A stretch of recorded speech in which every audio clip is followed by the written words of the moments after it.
I always recommend, I mean, I talk about it on this podcast, like, I like the fact that I studied poetry through my Hmm. undergrad and graduate school and not fiction because I think it does prepare you more.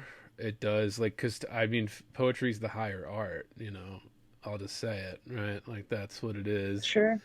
when compared to Hmm. fiction. So if you like study that and you get good at that, like, it's like you're already getting good at fiction too, like, because you understand the language at a better level, a deeper level. That's my take on it, at least That makes sense.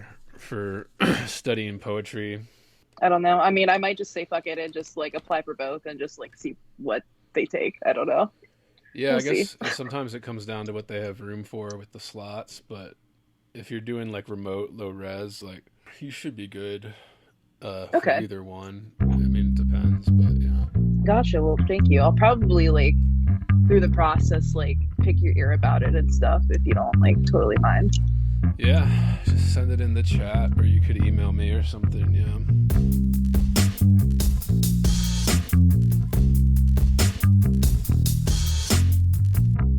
Heavy. Bored. Heavy. I am heavy, heavy, heavy. Bored.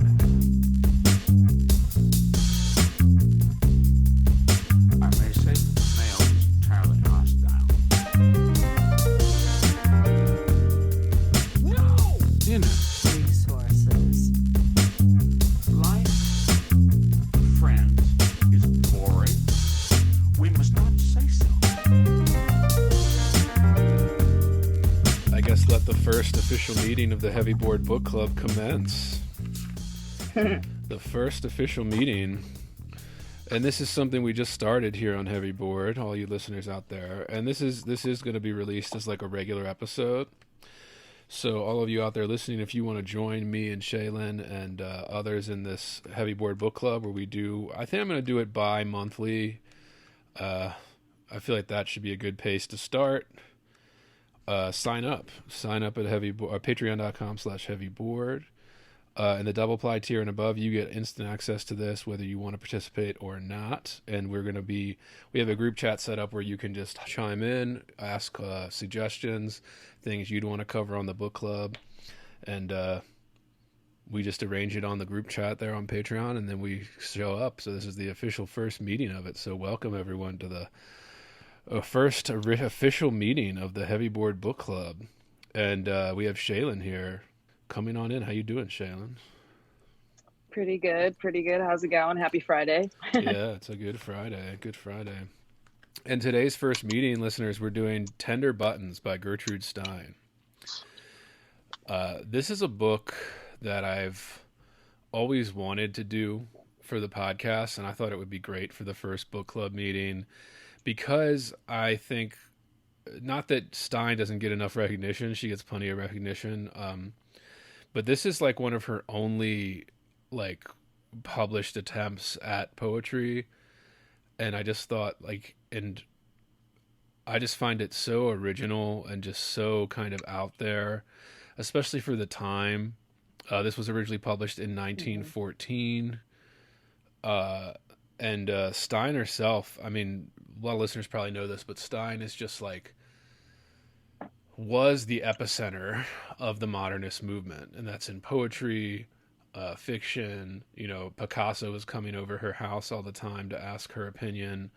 Like, there, she was the mother of 20th century art, hands down. Like, and she literally had her hands in every single pie. She is one of the most important figures in literary and artistic history, really. So I figured we'd start this off with giving Stein just her little, like, a little nod to Stein with Tender Buttons here. Just the name itself, like Tender Buttons, like it I mean, I have this written down. We're gonna get to it here, Shay, but it's just like the sound in this is pushing boundaries, and even that, like Tender Buttons. It's like this evocative, like image and sound and all of that. But as usual, I like to start this off with what's your history with Gertrude Stein, or this book specifically, or both, or anything else she's written? I know she only had a few books, but Yeah, my experience is extremely limited. I only really knew about her from the movie A Midnight in Paris, where it had like her and like, you know, F. Scott and Zelda and everybody, that like fictional film. But and What's I her just know face? the a rose is a rose is a rose. Who plays her in that? Isn't that Oh, I forget her name. it's what's her name?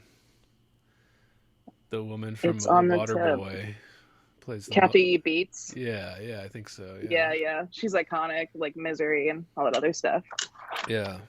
But that's about it. Otherwise, like this is, I mean, her actual work is completely foreign to me until recently.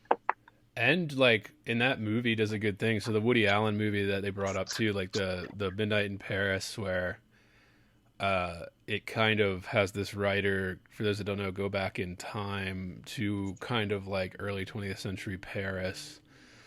And he goes over to Gertrude's house, and when he's in there, he's seeing Hemingway, he's seeing Picasso, he's seeing all these different people coming to Gertrude for her like opinion on things, and she was kind of like the person that everyone went to see, what do you think of this, because people trusted her taste. And I'm going to get to that too, where, you know, I always preach it on this podcast, the taste and judgment. But yeah, my experience with Gertrude is, yeah, just learning about her importance in school and stuff. And I'd never actually read Tender Buttons before, but I've always had it on the list. Just little pieces of it here and there, like her little famous quotes, as Shay Lenardi said, like the kind of a rose is a rose is a rose. But it's kind of unlike anything else you're going to see, especially for that time period in poetry. So I guess the next question I always like to ask everybody is, how did it read for you? um, it was a very, very humbling experience. I remember like initially when I bought it, I, you know, started reading it right away. And just like on the first page, I'm like, okay, like I get the premise of the first one to an extent, but like I had to put it down. I was just like, this, I don't know if I like this. But then like after I like gave it a break and like dove back in, like I have a like, while it's not necessarily my cup of tea, I definitely have like a lot of like respect for it, and I understand like the premise of it given the time period. For me, yeah, I've similar, like, I think there's a lot of stuff in this that doesn't actually work that well. And I think there's a lot of like kind of failed attempts at something great. But I read pretty fast. Like I read through the whole thing in one sitting, and I knew what I was getting into, you know, like, I guess, like Sure. what her whole thing was with this, but, and it goes towards that modernist kind of idea of like trying to make something new, trying to make something different, trying to make something that the world had never seen before. And I mean, that's something that I always stress in my own work, something that I stress to listeners or anybody that like is doing an artistic endeavor. Whereas that's like the kind of originality part, you know, like, and that's incredibly hard to do, listeners. I'm not saying everybody can just do that, but it's just like, at least she's trying to do that, you know, in a book like this. Like, at least she's trying to just go absolutely, you know, balls to the wall, create something new. Even like, I guess she does that with syntax, and she does it in these kind of, it's weird because they're not even really set Yeah. up like poems, right? Like they're kind of like paragraphs. Prosy, yeah. Like prose poems, but then they're like not even really prose poems. They're like straight up like these little sections of sometimes one sentence little thoughts or reflections, sometimes repetitive ones that seem as if they're revising themselves as they go along, like the chicken section, which I want to get to eventually there too. Oh yeah, right, yeah. And it for a second there, like when I was reading, I'm like, man, this feels like it's like, you know, like the predictive text. If you just keep hitting the middle, like it just felt like that a little bit at first. I'm like, Jesus Christ! But then like I started picking up. I'm like, okay, I think I just need to like read her, like truly like in the moment, like read like the word in the moment instead of like trying to look back at the last sentence. And I feel like I pick it up more that way, being as like present like with it as possible. Yeah, and it's it's pretty abstract. Would you say it's abstract, or did you pick that up? Or Certainly. Yeah, no, definitely. And it's just strange too because when you like go through just the diction in general, like a lot of her verbs are extremely simple, like using just to be, like is, was, and then like with her even just it being like in third person most of the time, like I only remember her saying like I like maybe once or twice, and like it's third person, so it's like super distant, but then at the same time because she's like it's her like subjective like observation of something, it's still like her opinion, so like ironically it's still like really close to her in a way. So I thought that was kind of weird but interesting.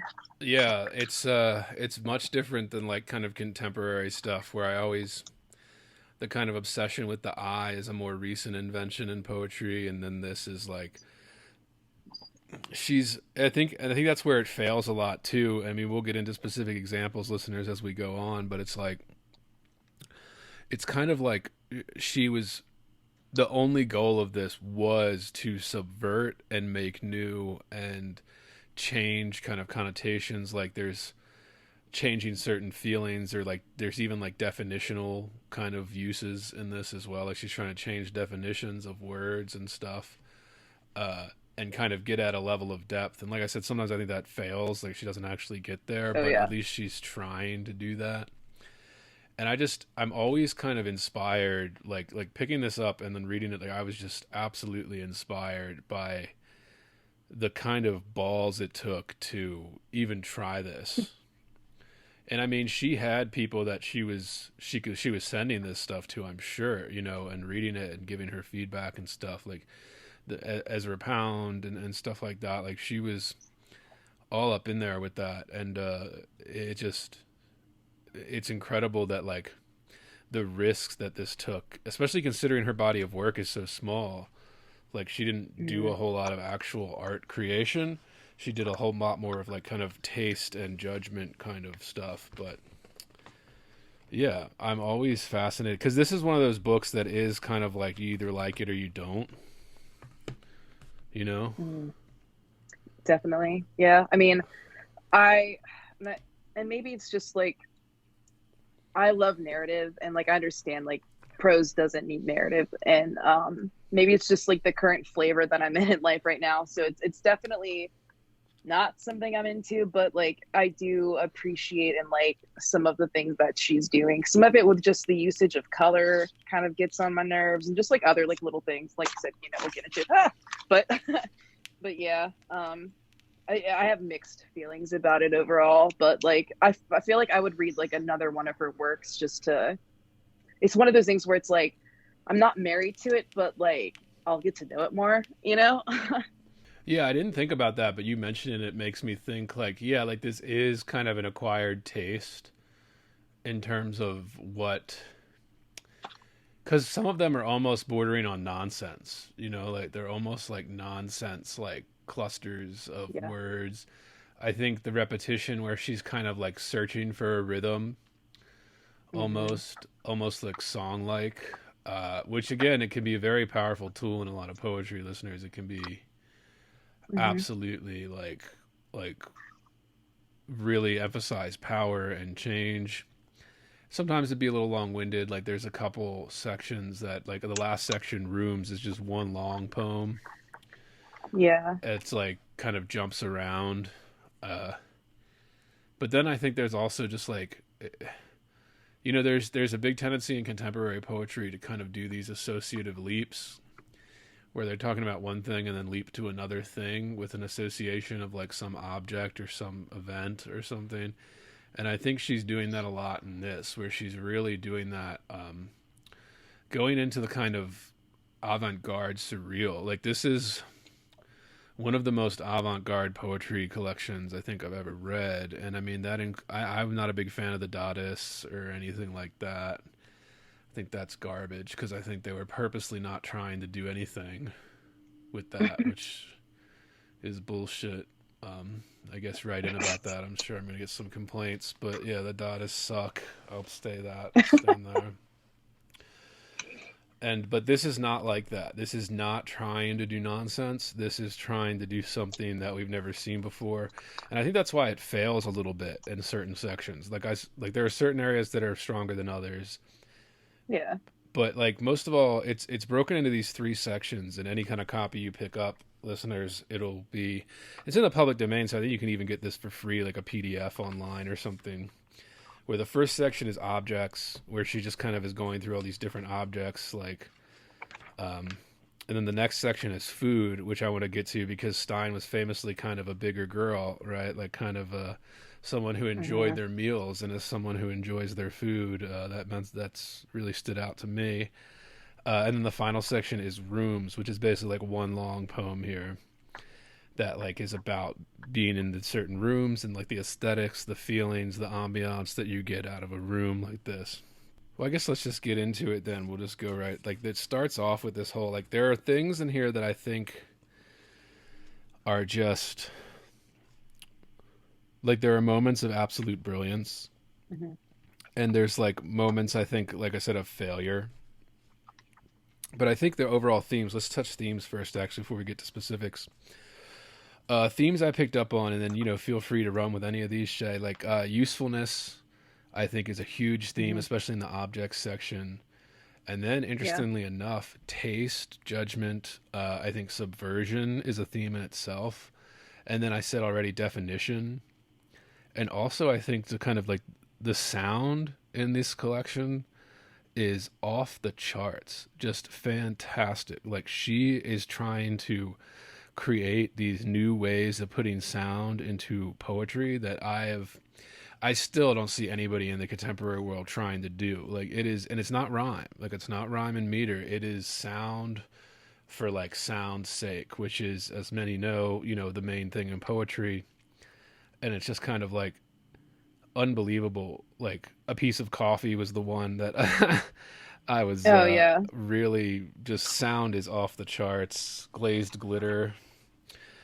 That's, I mean, the alliteration alone. But yeah, I'd say almost every single poem in this is about like taste and aesthetic and the kind of judgment, which I love. But yeah, what did you think about like anything you picked up on, themes, whatever?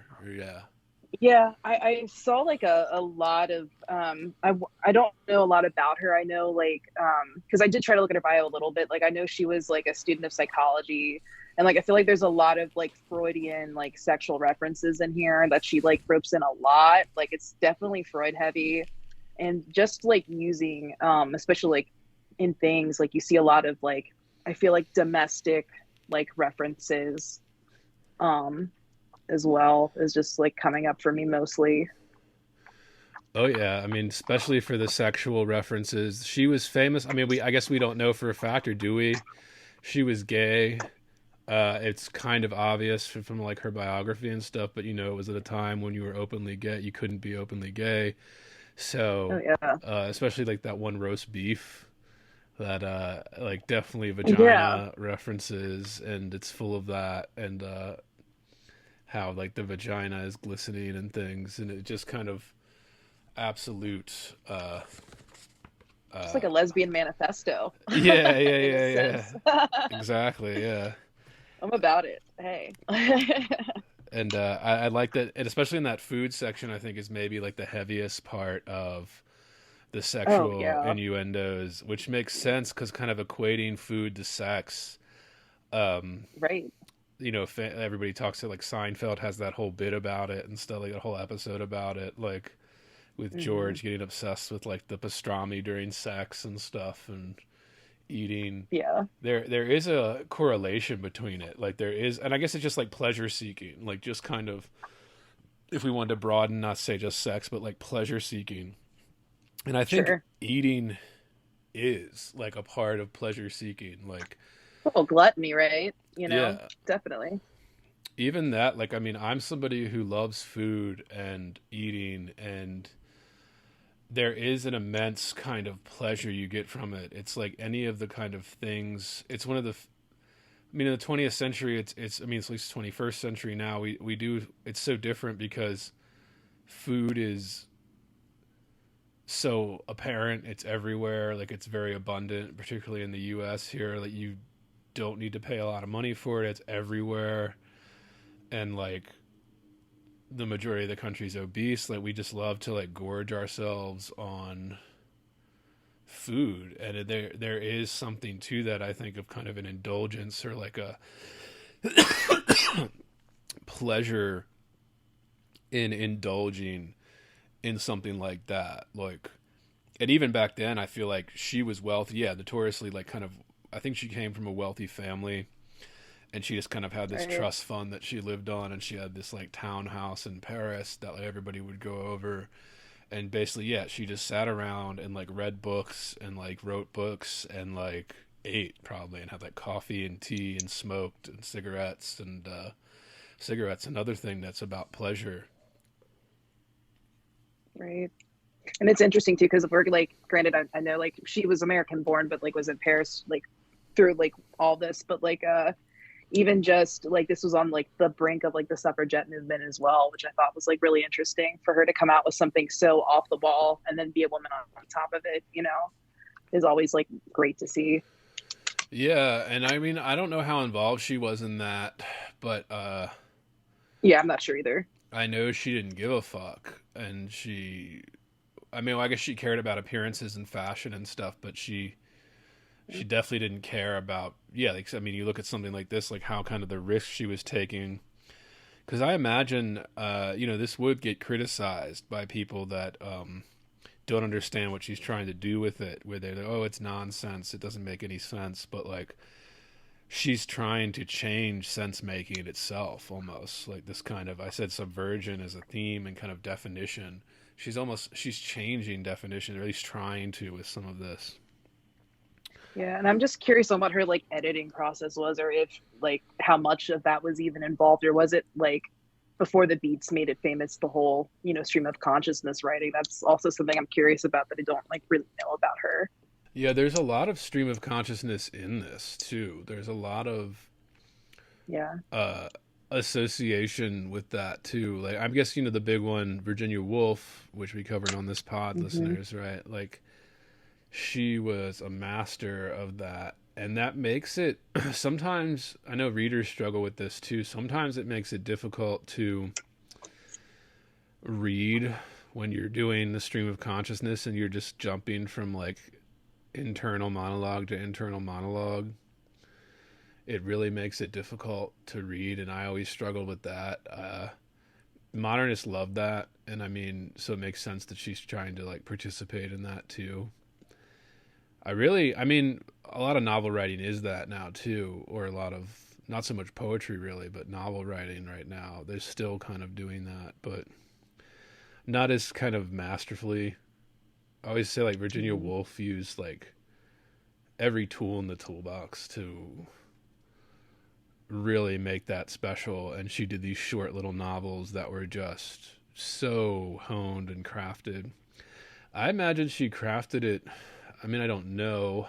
Any listeners that Sure. know can put it in the comments or something, but it's like, I imagine she was very much, like editing the shit out of this or rewriting, uh even though it might not seem like it in some cases, but I think it's all very intentional, especially the kind of repeated For sure. parts. Even if they don't work, like I think there's parts that just don't work at Yeah. all. But what stood out to you at first reading through? Like which like particular poems, or just like generally? Yeah, anything. Poems I or mean, yeah, style or yeah. like the first thing too was just like because like nothing in this, at least at first glance, when you're trying to go through it, like a lot of it is not really linear at all, so like it was a bit difficult at first, and just trying to find like the purpose versus like the actual like objectivity of like what she's saying, because some of it is just ramblings, but then some of it, if we like, I had to reread some of it, but some of it, like if you really pay attention to some keywords, you kind of like would get what she was getting at. Let me see here, like maybe Was there I'm like a just like, disgust or anything when you were reading it? Like a disgust factor? I think it was like, Is it that was too more like, strong a honestly, word? Yeah. no, I don't think it was disgust. It was more like, honestly, dude, it was like imposter syndrome. I was like, I know this is famous. What is wrong with me? Like, like, is this like a different, like, I was like, okay, like, I need to do some freaking learning. And I just had to put it down for like a week. And then I was like, you know what? Like, let's just do it as in the moment as possible. Um, but a lot of it for me was just like the type of verbs she was using, like not really using like super like active voice. Like it was just everything was like, this is this and this is that. It was so like definitive. So like I just found it like kind of interesting because like obviously nowadays, at least like what I'm taught in school is to like avoid that at all costs. And like instead of making things just is this, is that, like, you know, always trying to find like a more powerful verb to the whole show, not tell of it all. So that was like one of the biggest things that like at first like stuck out to me in general. Yeah, I get that, and I think it's difficult too, like when you're reading something like this, because like a novel that's doing something like this, you could kind of eventually learn how to read it, but this doesn't really establish like a pattern or anything that you can kind of latch onto and be like, oh, I see what they're doing. It's like it's wild. Like that's what I think I got kind of exhilarated reading this because it was just it's so wild. It's so out there. Like she was one of the first really avant-garde poets to try and do this, even if it fails at times. It's like I just admire that so much. I admire that like she's because you know I've been working on this essay, and this is a scoop for listeners and all that, and where I'm talking about how we don't even know what the avant-garde looks like right now. Like people don't even know what it is, and they keep referring to the avant-garde of the 1960s and 70s and saying, "Oh, that's avant-garde." But that was 50 years ago. Like that was the avant-garde 50, 60, 70 years ago. And this is the avant-garde 120, 100 years ago, 110 years ago. Like I always just kind of I'm like, where is this stuff? Where is the avant-garde art actually happening? Uh and I the whole reason I started writing this, did you see Beau is Afraid? That Ari Aster movie? Oh my god. I didn't see it until like it came out on like Showtime, but like after it was released in theaters. And it's 3 hours, and it was kind of one of those things that like I had heard a lot of mixed things about it, and a lot of movie critics that I really like and trust and admire didn't like it. But just Mm-hmm. watching it, and I like sat there in 3 hours, was engrossed, and at the end of it, I was just thinking to myself, I have to write an essay about this. This is the newest avant-garde thing I've ever seen.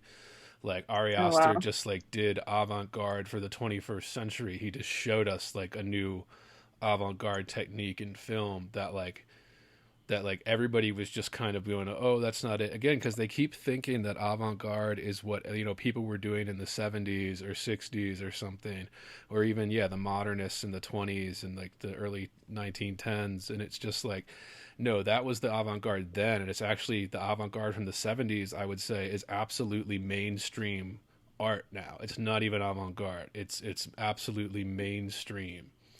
Like people do, whatever. There's you see all these pop artists now Mm-hmm. doing this kind of anti-religious stuff where they're dressed as nuns or devils and they're like biting heads off of shit, blood, like kind of this sacrilegious stuff. It's like, yeah, that was something that happened like almost 70 years ago in this kind of bold new art forms that people were doing. And it was actually risky then too, because the church had a lot of fucking power culturally and politically. And like, Right. even thinking back to like Sinead O'Connor ripping up that picture of the Pope on SNL, people flipped out. Like that was Oh fucking yeah. bold. So, but now somebody did that, like nobody would give a shit. Like that isn't risky. That isn't avant-garde. It's been done. It was done, 35 years ago now. And it's just kind of like, I guess what I'm trying to say is I just found this refreshing, like just kind of how wild it was, how much it was trying to do something, like, even if it sucks, like even if you're swinging for the fences and you miss. I just admire that so much in art making, particularly poetry. And I did get like Berryman vibes and stuff like that. I did get like the vibes of great poets that I had admired that came after this. And I think that that's not an accident, you know, like that's definitely, Oh, sure. yeah, something that I was picking up on. Maybe it's just me or whatever, but And then there was one thing I was just like reading about her in general, and apparently, and I'm not too familiar with the term, like I know it in like actual art, but she was trying to say that like, especially because she's so influenced by like Matisse and like Picasso, was that this was essentially like a written version of Cubism, which I yes. found kind of interesting because even just going with like with the carafe, because it's like a kind a kind in glass and a cousin, a spectacle and nothing strange.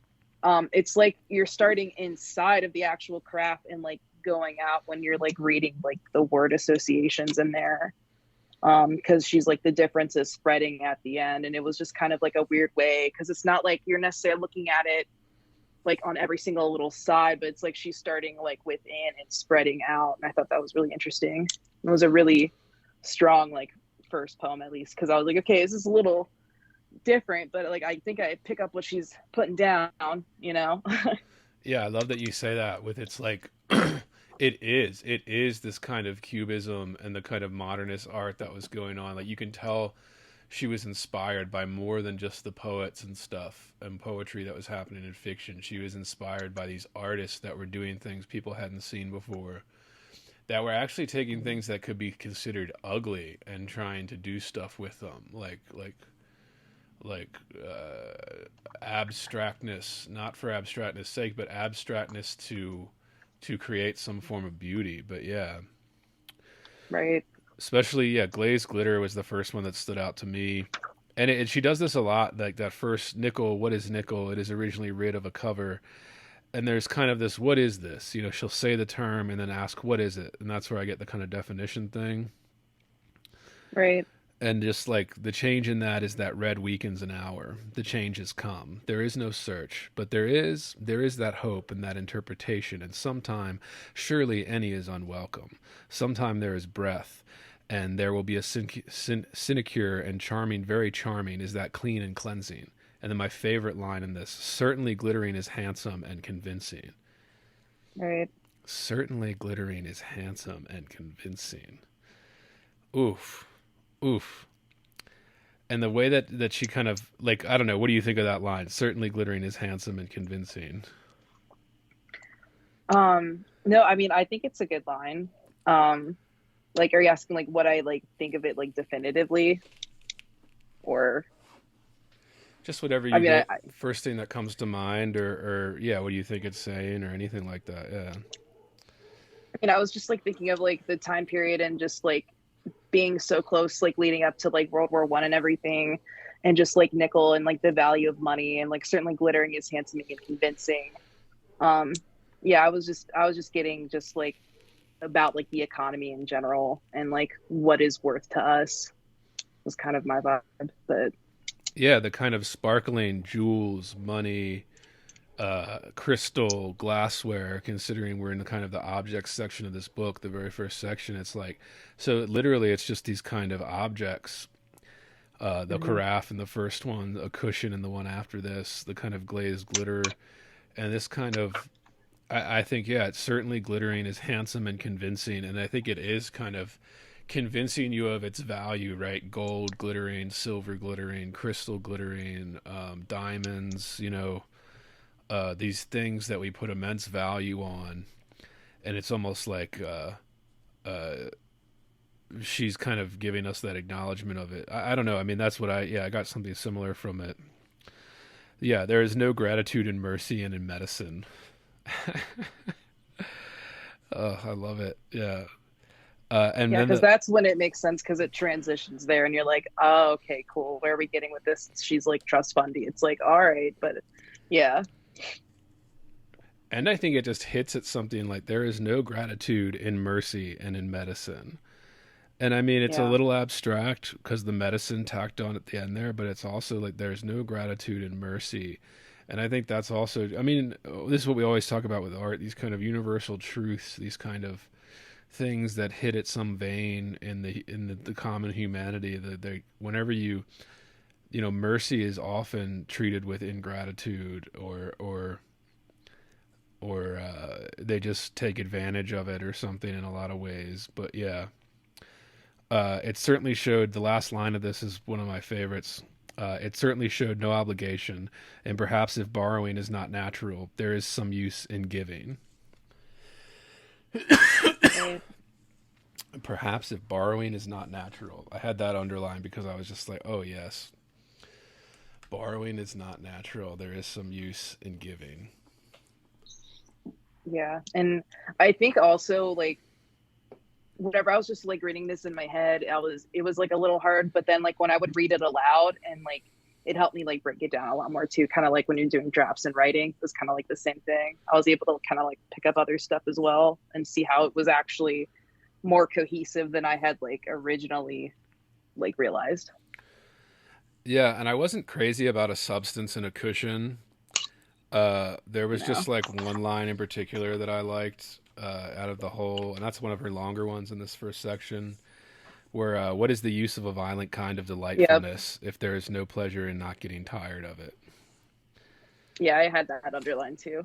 And it goes with that kind of what we talked about already, like she was food, smoking, drinking, monetary indulgences, fashion, uh, all of that. What is the use of a violent kind of delightfulness if there is no pleasure in not getting tired of it? Fantastic. But I really want to talk about a piece of coffee. Okay. That was one of my favorites. And this is one where I just thought that, like, sound was kind of going off the charts, where, like, she Hmm. was just really going all the way with it. Uh, Oh yeah, she likes alliteration, that's for sure. Yeah.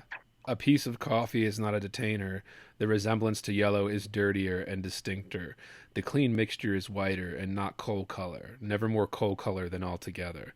Never more coal color than altogether. Just like popped off in my head, where I was just like, this Hmm. woman is a master. Like, this woman is just hearing these things click together and putting them on the page, even if they don't make sense, which could be kind of the cubism influence and stuff, but like never more coal color than altogether. And just like the way that hit me, I just couldn't get over it. Yeah, because it's like obviously like black is a shade, so like I get like why she's saying not coal color, and like white is like all color. So like when I went back to thinking of how she was talking about how this was like cubism, like a literal like a writing version of it essentially. Like I was just also like reading this and just thinking of like a palette and like okay, she's literally mixing these colors and like speaking it instead of sitting there and mixing it up with a palette knife and throwing it on a canvas. And the reference of coffee, right? Coal color Hmm. and a piece of coffee, like a piece of coal, Right. but a piece of coffee, right? And you could have like either Right. a coffee bean or whatever it is. And I think that's supposed to be a little abstract as well. Like, Yeah, that's what I assumed. Yeah. but yeah, I just couldn't get over that line. It's one of my favorites. I'll get to my favorite line in this ever, but never more coal color than altogether. Where, yeah, when you're talking about that palette being smeared altogether, never more coal color than altogether. The sight of a reason, the same sight slighter, the sight of a simpler negative answer, the same sore sounder, the intention to wishing, the same splendor, the same furniture. Again, that is so sound forward, like, and this is what made me think of like the dream songs and stuff too, even though this is many years before that. I Hmm. just unbelievable level of making these sounds click together. I know there's like, I had a teacher who would always say like the most beautiful kind of like sound in the English language is like cellar door. And I was always thinking like, I don't know if I agree with that, but never more coal color than altogether. I just like, woo, that might be one of the best sounding things. And it kind of creates a rush. Like, you're into Ginsberg, right? Like Hal. Hmm. And I know Hal is like inspired by Whitman stuff, but I'm sure, Stein was reading Whitman as well. And just kind Sure. of that the when you have these long sentences that just keep building and repeating, it does add a kind of urgency to them. Like that section I read about the sight of a reason. It just I mean, there's something that it creates in your head when you read through it, and some of this stuff you do have to Yeah. read out loud, like to really get what she's Hmm. going for.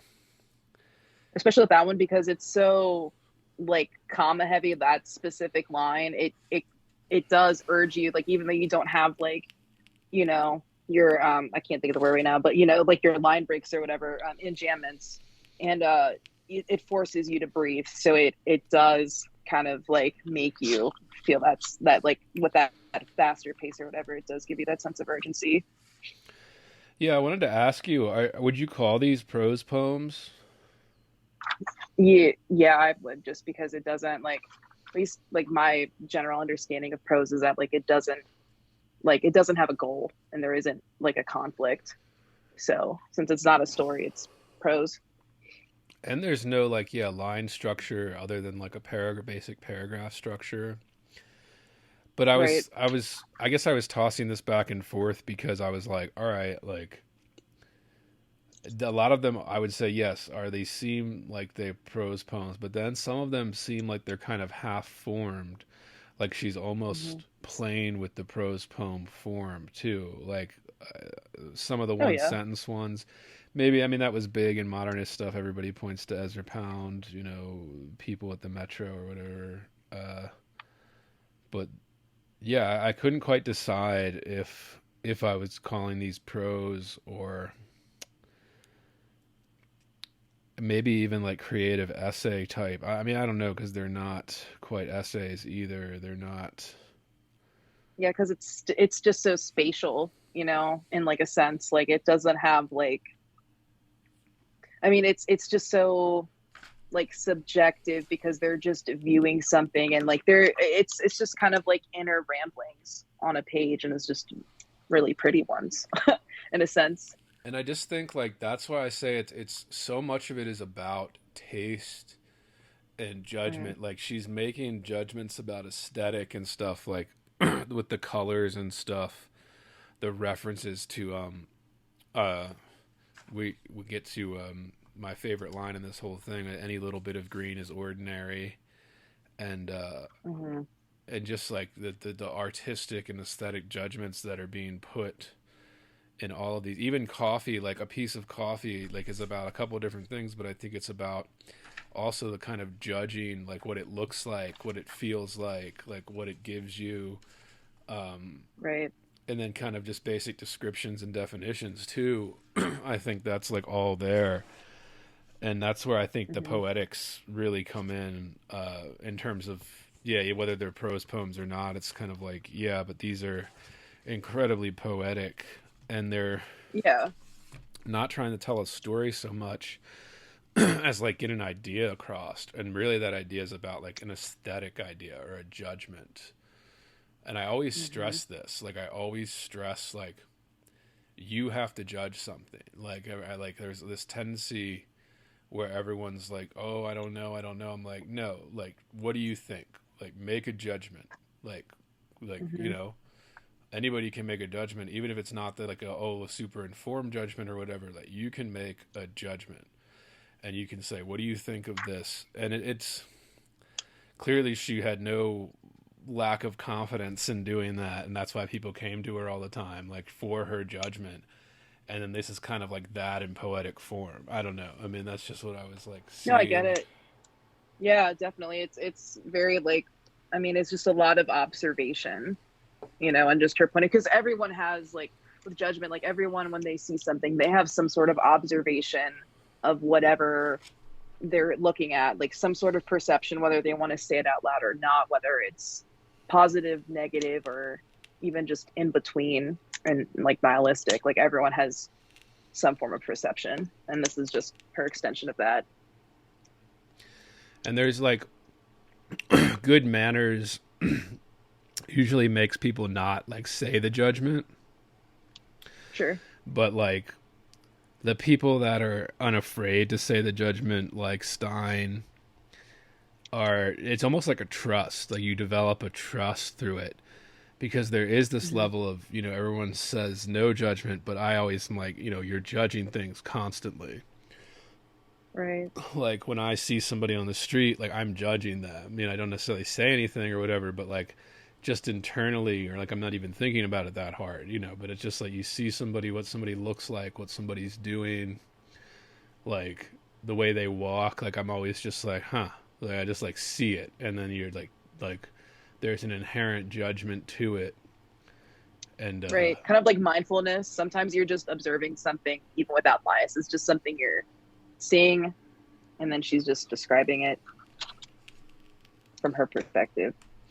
and I guess it does shift a little bit, whereas like this section is objects. And so there's all these different objects literal objects. Listen, there's Mildred's umbrella, a red stamp, a box, a plate, a seltzer bottle, a long dress, a red hat, a blue coat, a piano, a chair. But then there's like more abstract stuff, a frightful release. Like these kind of like, it just making I like that, nothing elegant too. yeah, and like making Yeah. that a something like an object, a frightful release. But it is kind of about an object too, but it's like, you know, Right. A bag which was left. Yeah. yeah. So I think that's fun too, because it's like when you're reading some of these, as you're going through it, you're trying to connect it to like the title, and then sometimes she does like the inverse of that, which is nice because then that kind of mixes it up too, and it's not so routine in a sense. So I do like that. Yeah, and there's this line in a chair what I thought kind of summed up the theme of judgment and kind of taste as well, where it says the main action is that without a blaming there is no custody.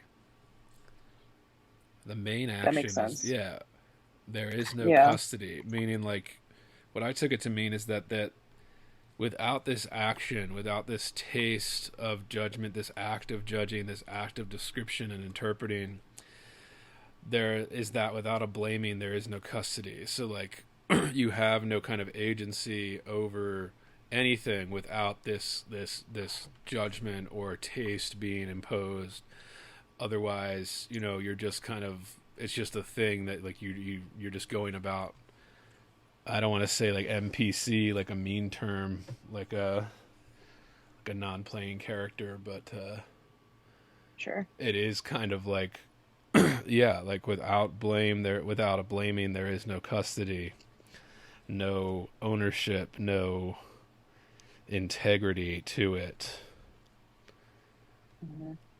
I mean, she was just being a genius in a lot of the. I mean, and then I think a lot of these don't work too. So like, when she gets into the kind of these one sentence things, like a new cup and saucer, enthusiastically hurting a clouded yellow bud and saucer, enthusiastically so is the bite and the ribbon. It just, they seem kind of like half formed or just not doing what she wanted them to do.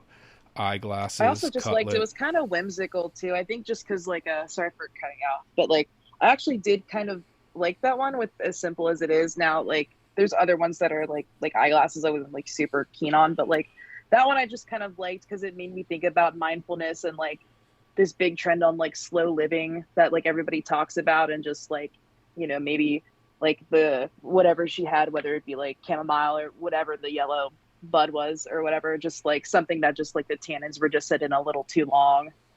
And I don't know, I just thought it was kind of cute. Yeah, and I think that's I think you're right. She is going for something there. Like it is, like it's not entirely without purpose, and you can see what she's going for too with these kind of like what it represents, like a new cup and saucer, like the enthusiasm, right? Just the beauty and like the simplicity, you know. Yeah. And I guess we should touch on the one called objects, just because it's like, you know, this section is called objects. It said within Right. the cut and slender joint alone, with sudden equals and no more than 3, 2 in the center make 2 one side. Something like that. Like, if the elbow is long and it is filled, so then the best example is all together. The kind of show is made by squeezing. And I think that kind of sums it up too. Squeezing, feeling the object. Like, literally, I think it's a romantic sense. Like, it's romanticizing these objects. And not just for, like, their Oh, definitely. usefulness, but, like, what they can mean to you, you know? Like Right.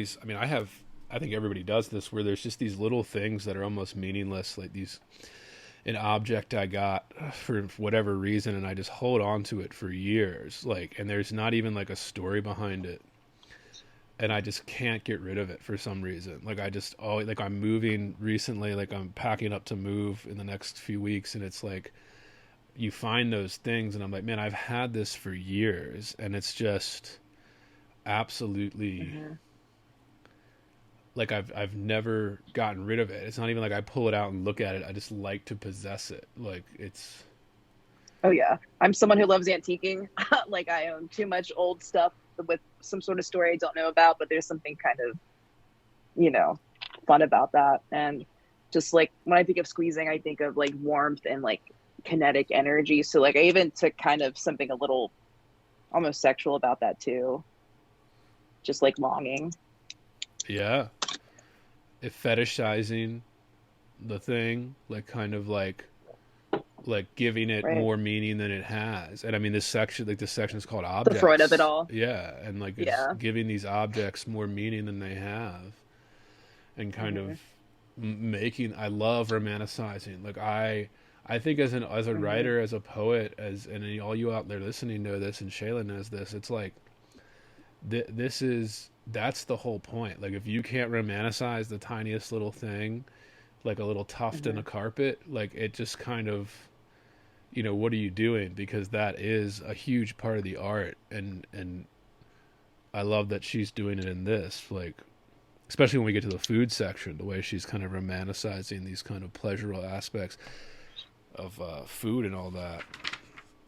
I think there's something like really brilliant to that too when you find like mundane objects like this and just like essentially restore it in a way that like it's actually like a lot more magical than you had maybe like originally like perceived it to be.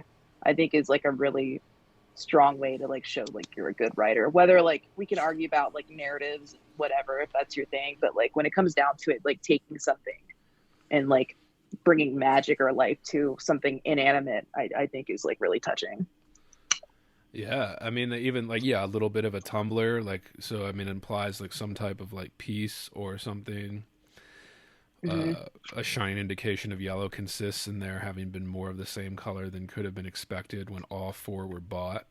This was the hope which made the 6 and 7 have no use for any more places, and this necessarily spread into nothing. Spread into nothing.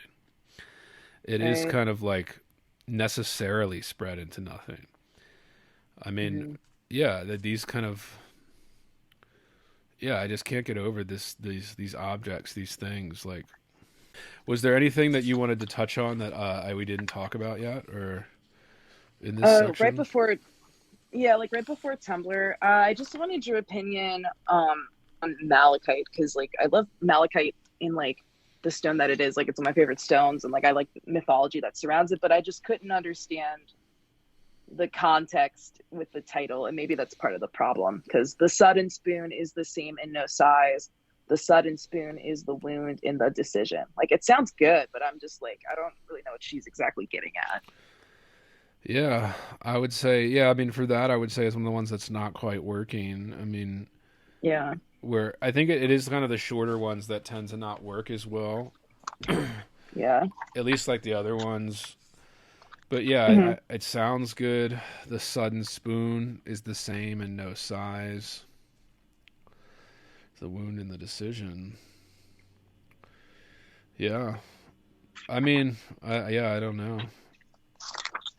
What did you get out of it? What did you think when you were? I Yeah, it honestly just kind of stumped me, and I was just curious, honestly, on what your opinion was of it. Well, I guess spoon can mean so many different things. With Right. there are so many different. The most, I mean, now in the, what we associate it with, like the kind of silverware. But isn't there like a term in sewing with that as well? With spoon. Like, I mean, there's spool, but I'm not sure. And then obviously there could be like the kind of romantic sense of spooning, but I don't think she means it that way. I think that might be a more modern Yeah. use Well, it's of just the. like the malachite is what throws me off, just because of with like, I don't know, like how like necessarily like woo she was with like that stone or anything like that, or if she was into that kind of stuff. So I was trying to like compare it to that in like a more ethereal sense, but I couldn't get it to connect. But it's fine. Is I there was just curious because it means like transformation. So I'm like, I don't know if she's talking about some like the spoon and like curves and like the defined feminine, but I was like really reaching there. So I don't know. is there like a mythical reference to it? That stone? Isn't there usually some type of. Yeah, and I think it just depends on like what your belief systems are and stuff like that. But I think it's generally known as like a stone of like transformation and like new beginnings. So I'm like the only thing I could think of is like a wound, a decision. Like it sounds to me like me if I'm really reaching here with the malachite and the transformation, like this is have to talk about like the life cycle and like birth to something and like making new change. That's the only thing I feel like it's reaching. That's the only thing I could think of it. And then sometimes when I was like going through this, I'm like, okay, I can find some really deep stuff in this, but am I also just like, I don't know, am I also just like conspiring how profound some of it is? Because like that, like it could really, she could be literal and I have no idea, or she could be talking about something that I'm just theorizing. But I think maybe that's kind of the fun in it, is it's kind of its own, like some of this stuff, it's kind of like your own perspective as well. You're looking at it with her through her lens. So Yeah, I think so. I think it can be whatever you want it to mean in a lot of ways. But I was just curious but if it was like some occult or occult like thing. But if you said it represents transformation, it makes sense to like the sudden spoon. So the sudden, this is suddenly a spoon, or the right. act could it even be used as like a verb, is to literally to spoon something out or Mm-hmm. something, is the same in no size, kind of diminishing Right. the kind of suddenness or the transformation. And then just the repetition, the sudden spoon is the wound and the decision. Yeah, that second sentence is like what I like really like hang on to with like the meeting, the wound in the decision, because it's a sudden spoon. So I don't know, and I guess that's what makes it fun. Um, What do you think because it is? I mean, wound in the decision is like, okay, that makes more sense than the sudden spoon. right, because the sudden spoon is the wound in the decision. So it's like the fact that something is so sudden, you don't have time to really contemplate, and that's something that like also kind of um what is the word, kind of, I mean literal wounding you, like that's kind of like the wound in a sense with your own decision making, because like you don't really have time to like, you just have to react. Or like some like a decision that was made and then something wounded it, right? Made it like difficult or different or made you change it. And I'm thinking almost Right. now too, the literal, like the sudden spoon, and maybe even like the surface of a sugar bowl or something. Maybe I'm kind of pulling this out of other sections, like the sugar section. Sure. But Right. like, it would be like an obtrusive object, almost like a wound in the smooth surface. And maybe there was like a decorative stone in it. I don't know. I mean, she had money. She probably had all kinds of fancy silverware and like teaspoons and For real. things like Yeah, that. just the impulse, right? But yeah, that was the one thing that kind of stuck at me, because I'm like, I don't know what the hell that means. And then like I liked in between, but and I had some other stuff just kind of randomly underlined. Obviously, peeled penciled choke. I mean, that's pretty phallic. Um, but yeah, and then the whole roast beef thing, which we kind of already touched on. Oh no, that's food now. Just kidding. I'm skipping ahead. All right, yeah, food. I'm good. And I guess it is just kind of avant-garde way to describe it too. Wait, which one did you say about the phallic? Uh, the peeled penciled choke. And that's towards the end, right? Hmm. Yeah, Yeah, rub her coke. right. I'm like, okay, that's pretty blatantly sexual. Um, it's just more of just me reading it in the present, and then I was just like how much of like the complexity was like made with purpose, you know? But I mean, you could say that subjectively with like every single thing in here. That was just like a random note I just put at the end of each section, since it's not like they're really like numbered or anything, since they're just all their section. I try to put stuff in between and then try to write down page numbers and stuff. Yeah, it's for listeners that haven't read it. It does kind of just go through one after the other. There's like maybe a little title thing, and then it just keeps going. There's no page difference. It's not like separating them. It's connecting them even. The only real separation are the sections, objects, food, and then rooms are like this only thing that separates the kind of sections or themes. But it is, and I think you make a good point, like it is meant to kind of jumble it all together. It's almost like all the things she mentions in this, you could just be sitting in like an old drawing room or something at that time in that old Paris townhouse, and like you could look around the room and each one of these things you could see, a coffee setup, a spoon, a book, shoes, tables, shawl, peeled pencil. Right. And then I think, yeah, like the parts that don't quite work as well are like, I think I can see that she's trying to do something and then maybe doesn't quite get there and then just says, "Oh, screw it," and then moves to the next one, And I think she kind of intentionally left those in there too, because I mean there is value in the attempt. Like maybe there's an overemphasis now in perfection or not including failed poems in collections or something as you're moving through. I don't know. I mean, I'm just thinking of that now. Right. And I think and I wish I wrote this down, but it's in the back of my head. There's like a few poems too where she uses the word earnest, and like at the same time I'm like, I wonder if that's why like some of the ones that I don't really resonate with, I wonder if she like maybe felt the same way with some of these as well, but she felt it was still necessary to leave in just for the sake of like that like proposed earnesty.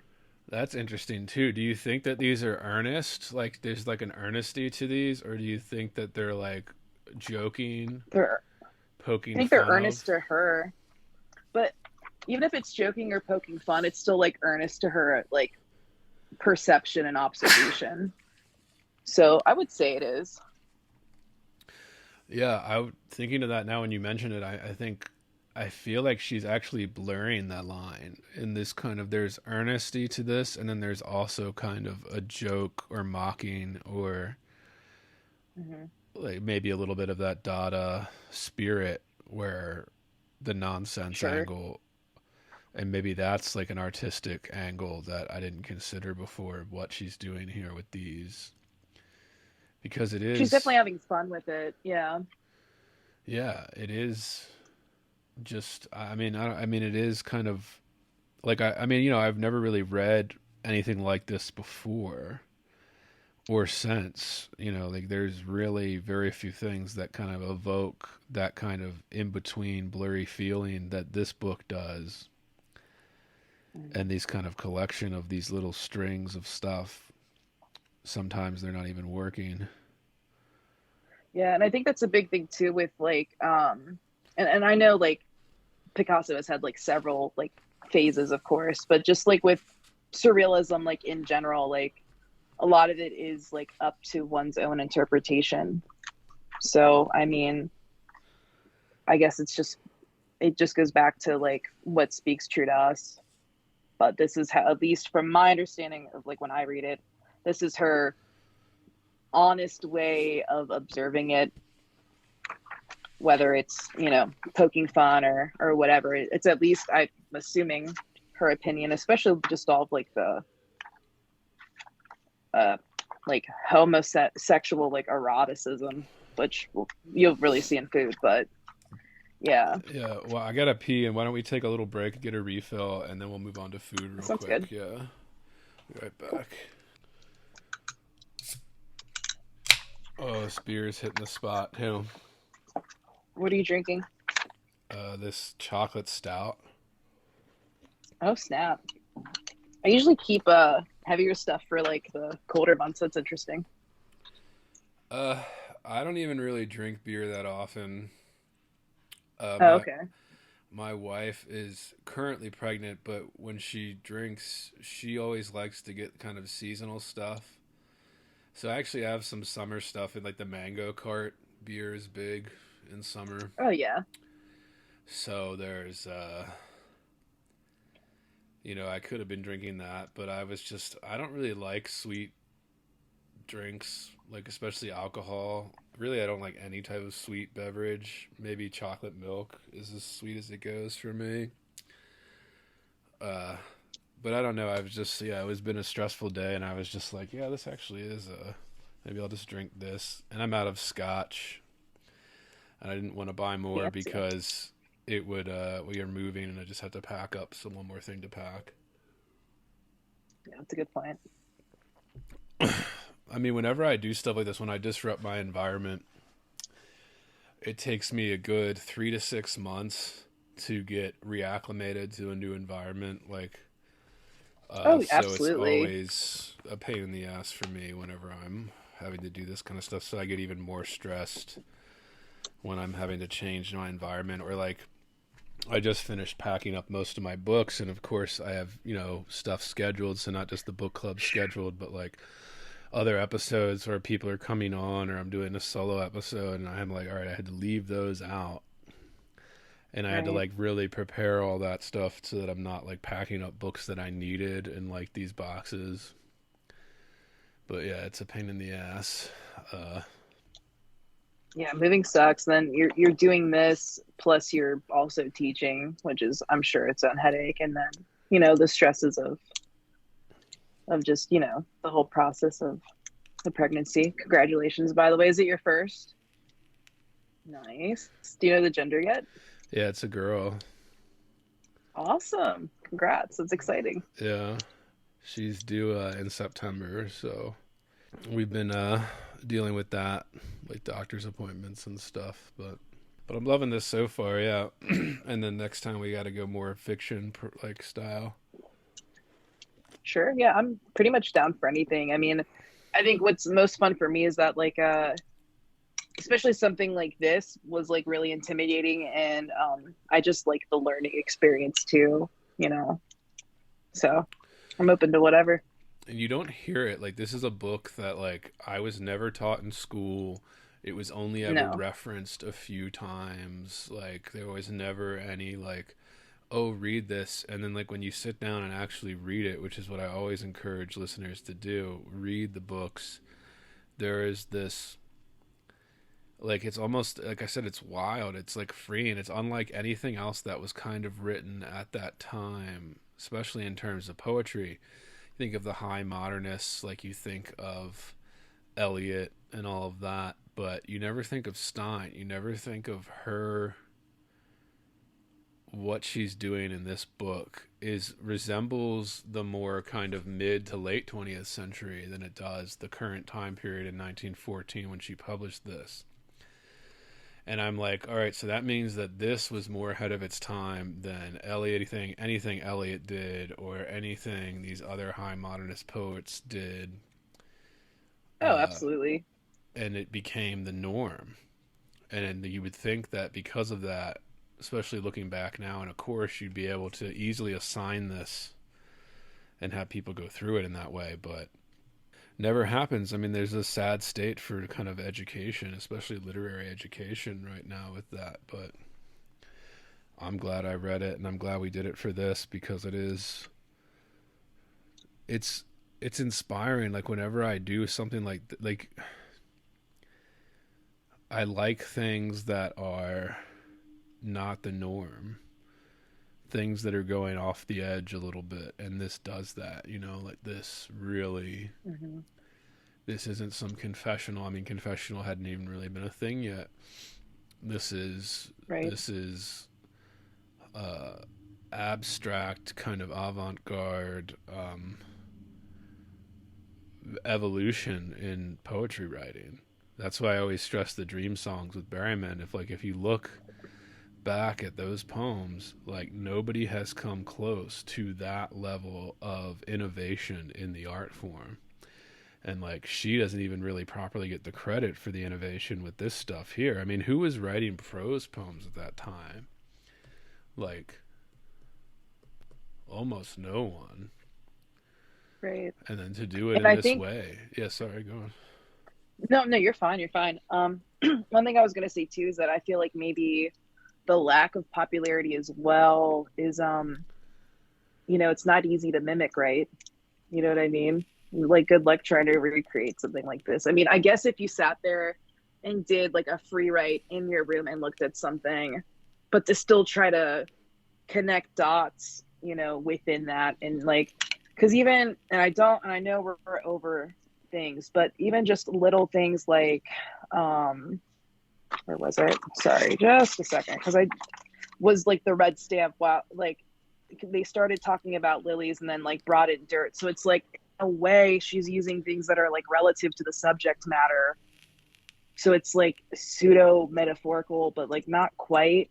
I don't know. There's just so many different like things she's doing. It's like a codex, honestly.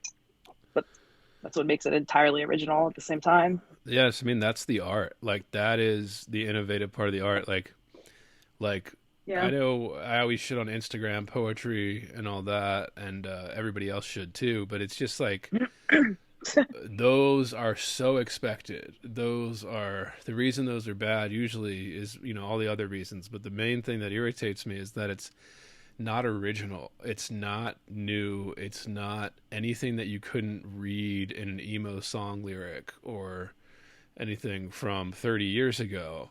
And it is kind of like, that it causes a stagnation in the art. And, whatever, it's hard to be innovative. It's hard to do that. I'm not saying it's easy. Even in Stein here, we've already talked about a few things that like fail. It doesn't quite work all the time. But like, Right. those innovations really, even if they don't catch on right away, well, 20, 30 years later, like they do catch on and people start to emulate it. Character work and stuff. Whereas right now it's kind of an obsession with either confessional or narrative work. And I like that she just doesn't do that. And again, it wasn't a big time then that they weren't really doing, I guess Eliot was doing Right. narrative, but like they weren't doing a whole lot of narrative, or confessional didn't even really exist. It was still kind of passe to do that. But although I guess there's some confession to kind of all do art doing that. But Sure. yeah, let's move to the food section, and this was my favorite section of the book probably. One, because I said I already like food is great. I love food. I love turning it into poetry. I like the fact that because food is such a huge part of living, and we talked about not just like an indulgence, like rich foods, and she was wealthy, so she was able to have all these rich foods and like fruits and stuff all the time, especially at that time, post World War One, I guess, or right at the beginning of World War One. Yeah. In Paris, and I guess the French were famous for the kind of indulgent dishes, like the most complex pastries and stuff are usually French. Oh yeah. French pâtissiers. Yeah. I'm a big fan of British Bake Off. I'm just like an idiot here, but hey, it's a guilty pleasure. And it's just so like tedious. Just every little detail like is just so like intricate, and like everything like serves a purpose. And you Yeah. think about that, part of that is because the French dominated at that time a lot of part of the globe, and you had to have this level of indulgence to even be able to do that. Like, to be able to refrigerate or ice down butter before you're mixing it into something, because that affects how it's baked, is a luxury, a huge luxury, especially if you go all the way back 1700s, 1800s. Like, this is a huge luxuries that you can only have with these kind of empire states that, again, created these innovations and the kind of what you get out of it, and then we all still enjoy it to this day, you know, hundreds of years later. But I like that food is included, and we already said this. Stein was kind of a bigger girl, kind of a tubby girl.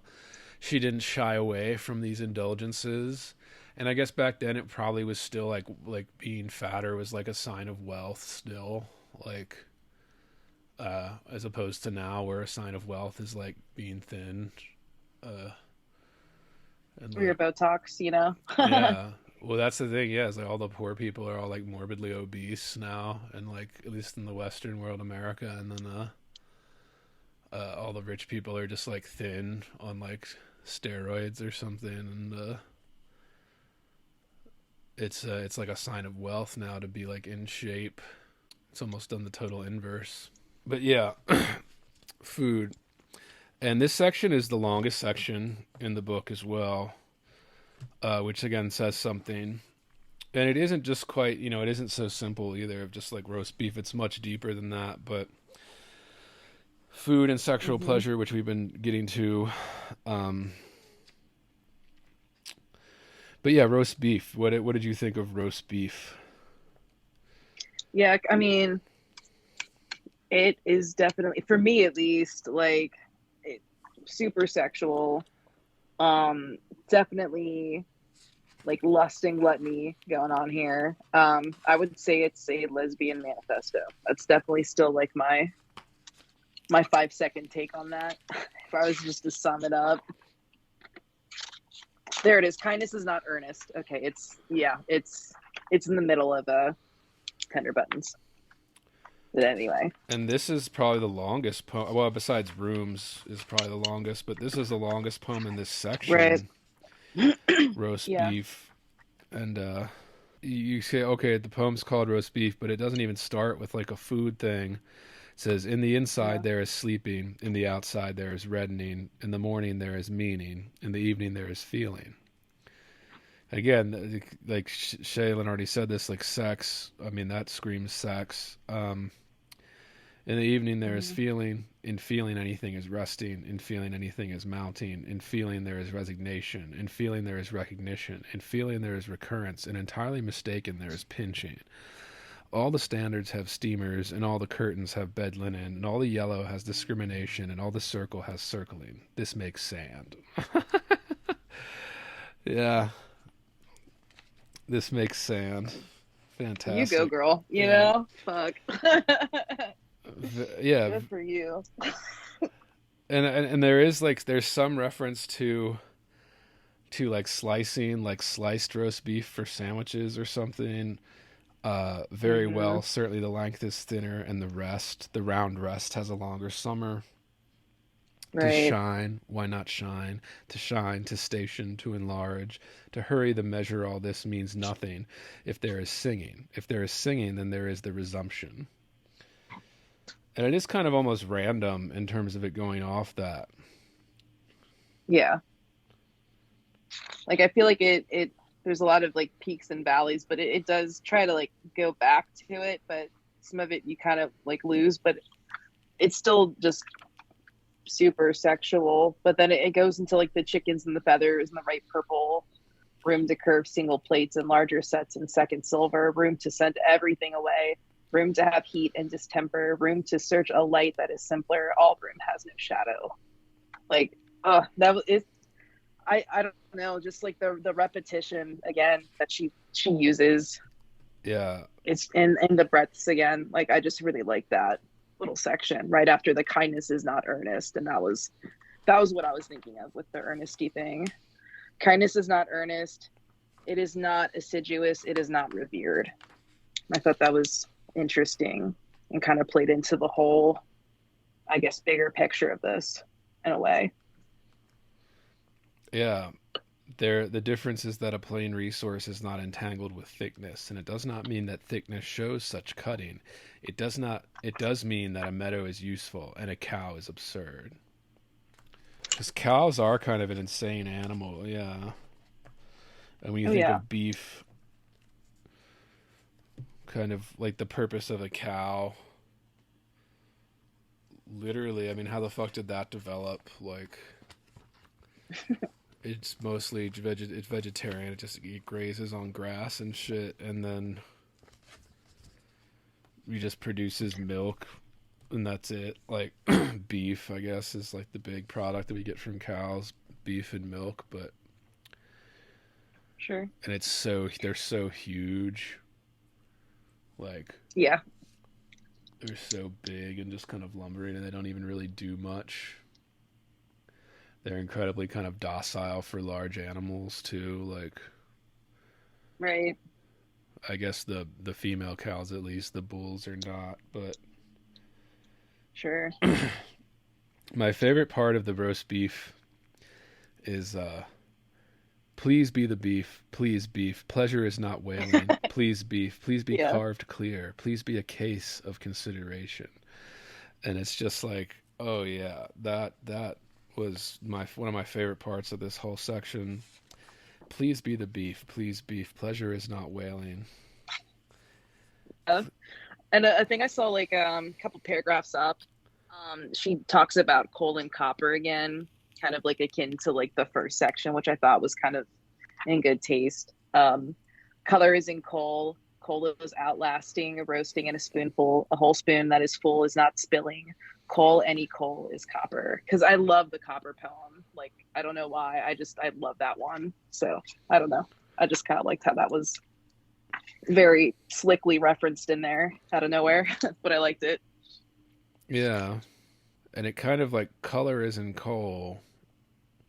Coal is outlasting, roasting in a spoonful. A whole spoon that is full is not spilling. Coal, any coal is copper. It is kind of the color associated, and then coal, the way it when you're burning it too, and I guess like coal ovens, like there's the stove and tin reference right before, and then the kind of coal and the copper pots, right? Like, Right. and then when coal gets hot, it kind of resembles almost a copper color Right. when it's like burning. And I mean, never more coal color than altogether, right? I don't know. That was just so good just to bring that back in a sense. Like, kind of like with like musicians where they'll say a line in a song, but you remember it from like an earlier album on like a totally different track. Just like little things like that, I think is just kind of fun. Just like that's where I think it is kind of like blurring that line between earnest and playfulness, because then few lines down, please be the beef, please be Right. please be carved clear, please be a case of consideration. Like claiming nothing, not claiming anything, not a claim in everything, collecting, claiming. All this makes a harmony. If it even makes a succession. And some of it I'm just kind of reading right now, like in the moment. I especially like given the time period, and there's some obscurity to like her personal life, but I feel like there's also maybe some themes of like accepting things for what they are too. Yeah, and kind of there's like a meshing of food and emotion and like cloudiness. What is cloudiness? Is it aligning? Is it a roll? Is it melting? Like just the kind of the random connection to a dinner roll or something. A roll, like this kind of melting butter. Right. They're just constant references to that kind of stuff. But then, like, my other favorite poem in this, although mutton, like, I do like mutton, is Breakfast. The first, like, little 2 sentences of that is incredible. Plus, breakfast has always been one of my favorite meals. Like, just breakfast foods in general. Like, breakfast and lunch are, like, my favorite. Like, I really like breakfast foods, and then sandwiches. Like, I prefer those to, like, any type of, like, dinner roast or, like, steaks or something. Like, I mean, I still like all that stuff, but, like... I feel you, though. Yeah. No, there's something about it. Yeah, no, I get that. That's great. Like, sandwiches are one of my favorite things. Like, so I like the lunch kind of aspect of sandwiches, and then, like, breakfast. There's just something about the breakfast, like, with pastries or like pancakes and like eggs and like the saltiness of some of the smoked meats that you serve at breakfast, usually Hmm. sausages and bacon and stuff, and ham is kind of, I don't know why. Maybe it's because it's just the first thing of the day, but I've always just kind of really liked breakfast and lunch are like my preferred meals. Uh, I mean, I like dinner too, but like I just like club sandwiches are, I think, one of the best inventions in the history of the world. Yeah, that's the funny thing too, because my boyfriend, like, if we're like trying to figure out what to eat on like the weekend or something, he's like, "Hey, like, what are you craving?" And I'm like, "I don't know why, but I just want a damn sandwich. I don't know what it is. Sometimes that it just hits, you know? Yeah, It's, simplicity, right? it's one of my go-tos if I'm at a restaurant. I'll usually get like a club sandwich at like a diner or something, and it because it Oh is yeah. just it's one of the most indulgent sandwiches too. Like speaking of indulgence, like it is, Hmm. you have usually two meats or more on this sandwich, and yeah, three a lot of times, and you have the bacon, and then you have the three pieces of bread. Like that's an indulgence. Oh yeah, it'll Like, still stick to your ribs for sure. well, just like you can only create like, oh, like we had to invent sandwiches, and then we invent this club sandwich, which is like this kind of taking that pleasure level of food to the next, the next step, Mhm. where it is super indulgent version of sandwich, and it Right. is like, yeah, there's something simple about it, but I think there's an elegance to the sandwich as well. Like Oh sure. I'm not a fan of fancy sandwiches. Like I really don't like paninis or stuff that's toasted. That like I prefer the cold sandwich. I mean, I still like them, but like they're just, if Hmm. I had a choice, that's like a level like too much for me. I'm very particular about food, so food is like one of those things where I always have these test items. Like if I go to a restaurant or something, well, it's like, what are they serving? And if it's like, Hmm. there are different tiers to that too. The way it works in my head is like, it's okay, well, how's the club sandwich if it's like a sandwich place? Or like if it's like a pizza place, it's like, okay, well, then pepperoni pizza, like, how is that? Because if that Hmm. isn't good, then nothing else you're serving is going to be good. Like, there's this like bullshit. Like, we've reached a level of indulgence with food, I think, too, that's almost like disgusting with like Hmm. these like cheeseburger pizzas or whatever. Like, these pizzas trying to be something that they aren't. Like, it's kind of. I can't stand that shit. And I'm like, this is gross. It's sloppy. Like, you can't even pick it up and like enjoy Well, a that's fair. slice. Yeah, like it's just like it's so weighed down with indulgence that you can't even eat it like a piece of pizza. You have to uh I gotta be in the mood for something like that. And like honestly, when I go places, like the first two things I ask is like, hey, like what's your signature thing? Because I might pick that. If not, like I'm also the type of person like I want to just like try the craziest thing on the menu because like I don't know, it's food. Like I enjoy like fusion, and I don't know, just seeing how food can like push boundaries sometimes. But sometimes even just a classic Italian like cold cut, like I'm here, that's one of my favorites. Yeah, that's another one of my Yeah, dude. favorites. That's like my Jimmy John's go to. But yeah. My wife always drags me to some of these new places when they have like a gimmick thing. I guess a lot of that's because of Instagram. They have these like garbage like food things that I'd like just for the pictures. And then Sure. they're like, she always wants to drive me to some place that's like a new thing, and I'm always just like, I can already tell you what this is gonna be. Like, I already know this is gonna be overrated. Like, the picture looks better than anything tastes, and yeah, I'm usually right about it because it's always just kind of these gimmicks, and I can't stand the gimmicks. I don't like it when things go too far with that. I'm always like, no, like I like, yeah, pepperoni pizza. Or like if I get like the donuts recently, like I mean I live in Vegas, so there's a lot of like food gimmicks. Oh yeah. Sure. And I can't stand the donut shops that are just like putting all this garbage on top of donuts. Like, I don't like it. I'm like, this is too much. It destroys the donut. It's like Oh, just a too regular donut indulgent. usually makes me sick. Yeah, I can't do like really like it's funny, like I'll crave donuts and then eat one and be like, oh, why did I just do that? And it would even just be like even a simpler like glazed donut. It's just like I'm not big on like that category of sweets at all, really. So yeah, I do get that. That's a bit Donuts much. glazed are one of my favorites. Like, glazed donuts are one of my Yeah. favorite foods. Yeah, like I could easily eat like a dozen or more Krispy Kreme glazed, like in a single sitting. It's that's one of the perfect foods. Yeah, a glazed donut. Can you do that right?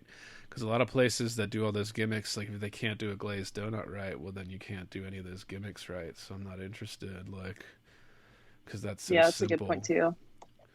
I'm And I kind of mean, like that with the like Mexican restaurants where it's like, okay, how good is their salsa that you get on the table? Because that's gonna like predict the rest of the menu, yeah, you know? Mexican's one of my favorite cuisines as well. Or really, I should say Tex-Mex.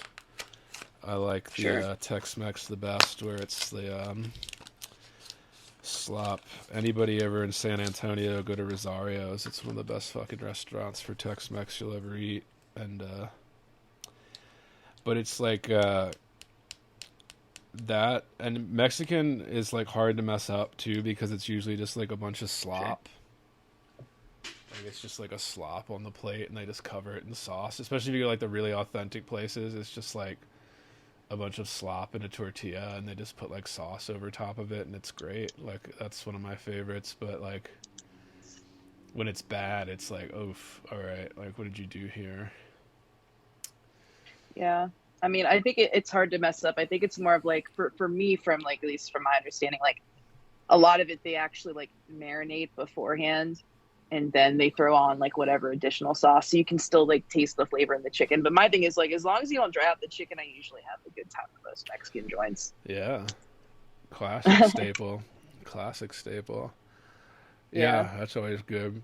Especially like the Tex-Mex plates that like let you do like the combination plates, so you get like a little bit of everything on there too. Oh yeah. Sure. That's definitely like one of my favorites. And I know if Stein were alive right now, she would be loving those places too. But I guess I don't know if they actually Fuck yeah. there might have been one or two places that existed that was serving that kind of cuisine, but maybe not in Sure. Paris. Right. But like breakfast, her poem, like the first few lines of this, I just thought were incredible. Like, a final change includes potatoes. This is no authority for the abuse of cheese. What language can instruct any fellow? And I just am like, this is incredible. A sudden slice changes the whole plate. It does so suddenly. An imitation, more imitation. Imitations succeed imitations. Yeah, they do. Anything that is decent, anything that is present, a calm and a cook, and more singularly, still a shelter, all these show the need of clamor. What is the custom? The custom is in the center. Oof. I just, incredible, incredible.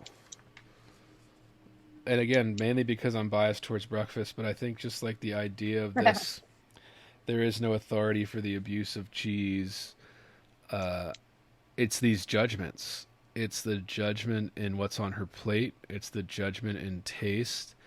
And maybe this is why I'm so drawn to Stein and her kind of work, even if it is kind of abstract and out there, is that I think it is always getting across these little pieces of judgment. And I don't know, I guess I'm just one of those people that's constantly like thinking about everything, all of those things at all times. Like, how does this feel? How does this taste? What does it look like? Like, how does it, is it aesthetically pleasing? And why is it aesthetically pleasing? Why do I like it? Why don't I? Like, I'm just this type of person. And I guess Stein was too, which is why she was this huge instrumental figure. And I think even something simple like this prose poem about breakfast just shows why she's she was so important to this movement. I mean, the fact that she was first reader on almost all of the big modernist writers' books, I think says a lot.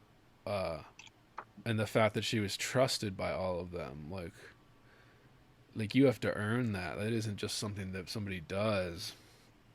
Like you have to kind of Right. earn that trust from somebody to give them your art piece and be like, what do you think about this? Right. And I don't suspect it was like nepotism either, because I mean they could have got to like any, I think they considered her place like a salon or whatever, or club or whatever you want to call it. Like they could have really went anywhere, right? So like why her? But I mean she was a pretty intelligent person in general, just from like what I read about like her education and stuff like that. So makes sense. And I still like, with all this, it still draws me back to the narrative, because like to your point with the judgment, it's like sure there isn't like a narrative, there isn't necessarily like a conflict or goal, but then you get these little like sound bites of like narrative, but then it's so distant because it's third person, but it technically is her bias, her opinion, her observation. So there's a lot going on there. It's just interesting. It's just so different in that like structure, you know. Yeah. You're so close but so far, that's what's so funny about it, Yeah, again with because that then it leaves you blurring. to interpret. Yeah, Yeah. the blurring the ideas into it. And Breakfast is a Right. longer poem too. Mm-hmm. Yeah, it's a big one.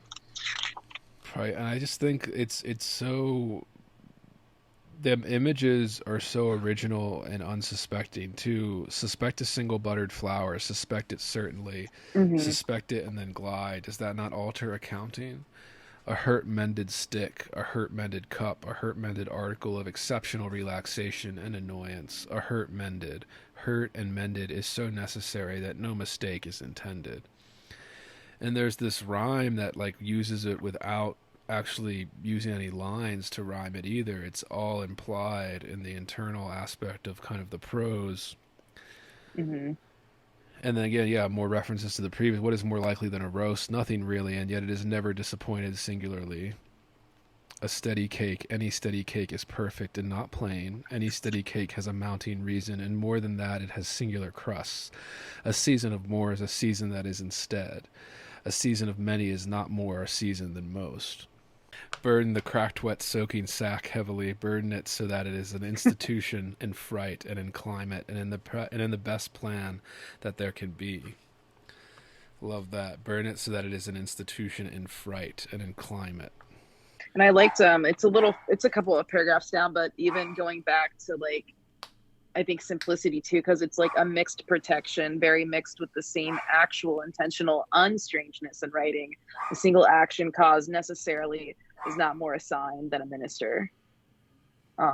I thought that was just going back to just sometimes less is more to her, which is great considering how lavish she was living. It was definitely maybe something you wouldn't like if you knew her on paper, you wouldn't think that maybe she would have that like opinion either. Yeah, I'm always fascinated by wealth as it's depicted in literature and stuff like that. And there's this tendency to hate wealth at this point in time, but also be envious of it. Like people want it, but then they hate Sure. it and they just like, oh, well, whatever, you're rich. And it's like, well, mm, Classist, right? it's you'd it's want it's it. hard. Yeah, like, I mean, you would definitely want it. So, like, there's this, like, I think, like, I talk about this a little bit on an old episode, our first episode with Edith Wharton.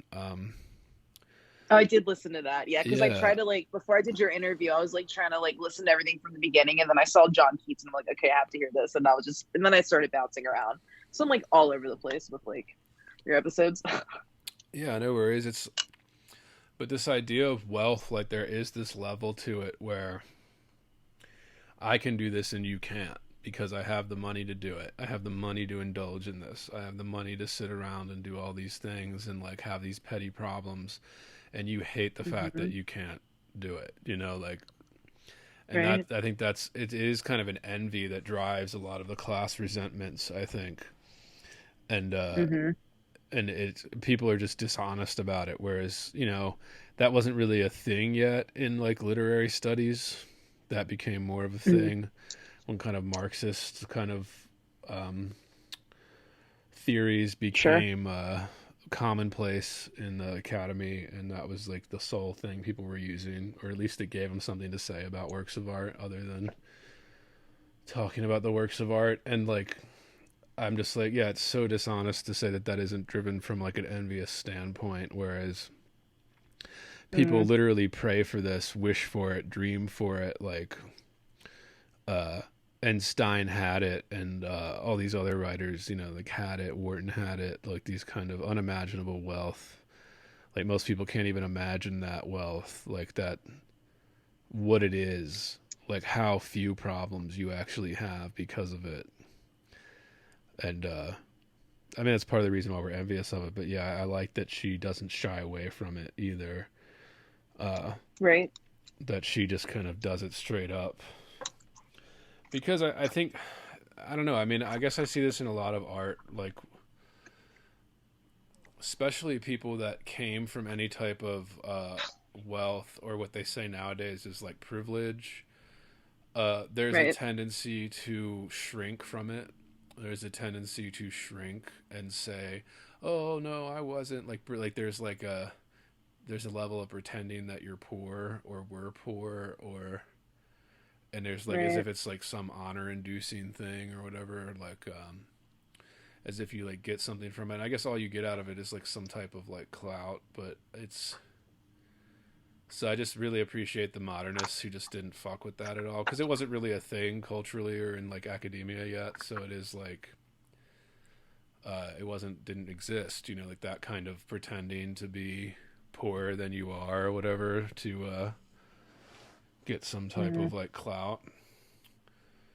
It's yeah, I mean, I don't even know where I'm going with that, but Yeah, I mean, I pick up what you're putting down. I mean, I have seen scenarios where people do that ironically, and it's like you should just acknowledge where you came from. I mean, there's still, I mean, everyone has some sort of uh, trauma or something psychological that they probably went through in their life that makes their story individually interesting. Struggle is universal. It's part of the human experience. So it's like, just take accountability.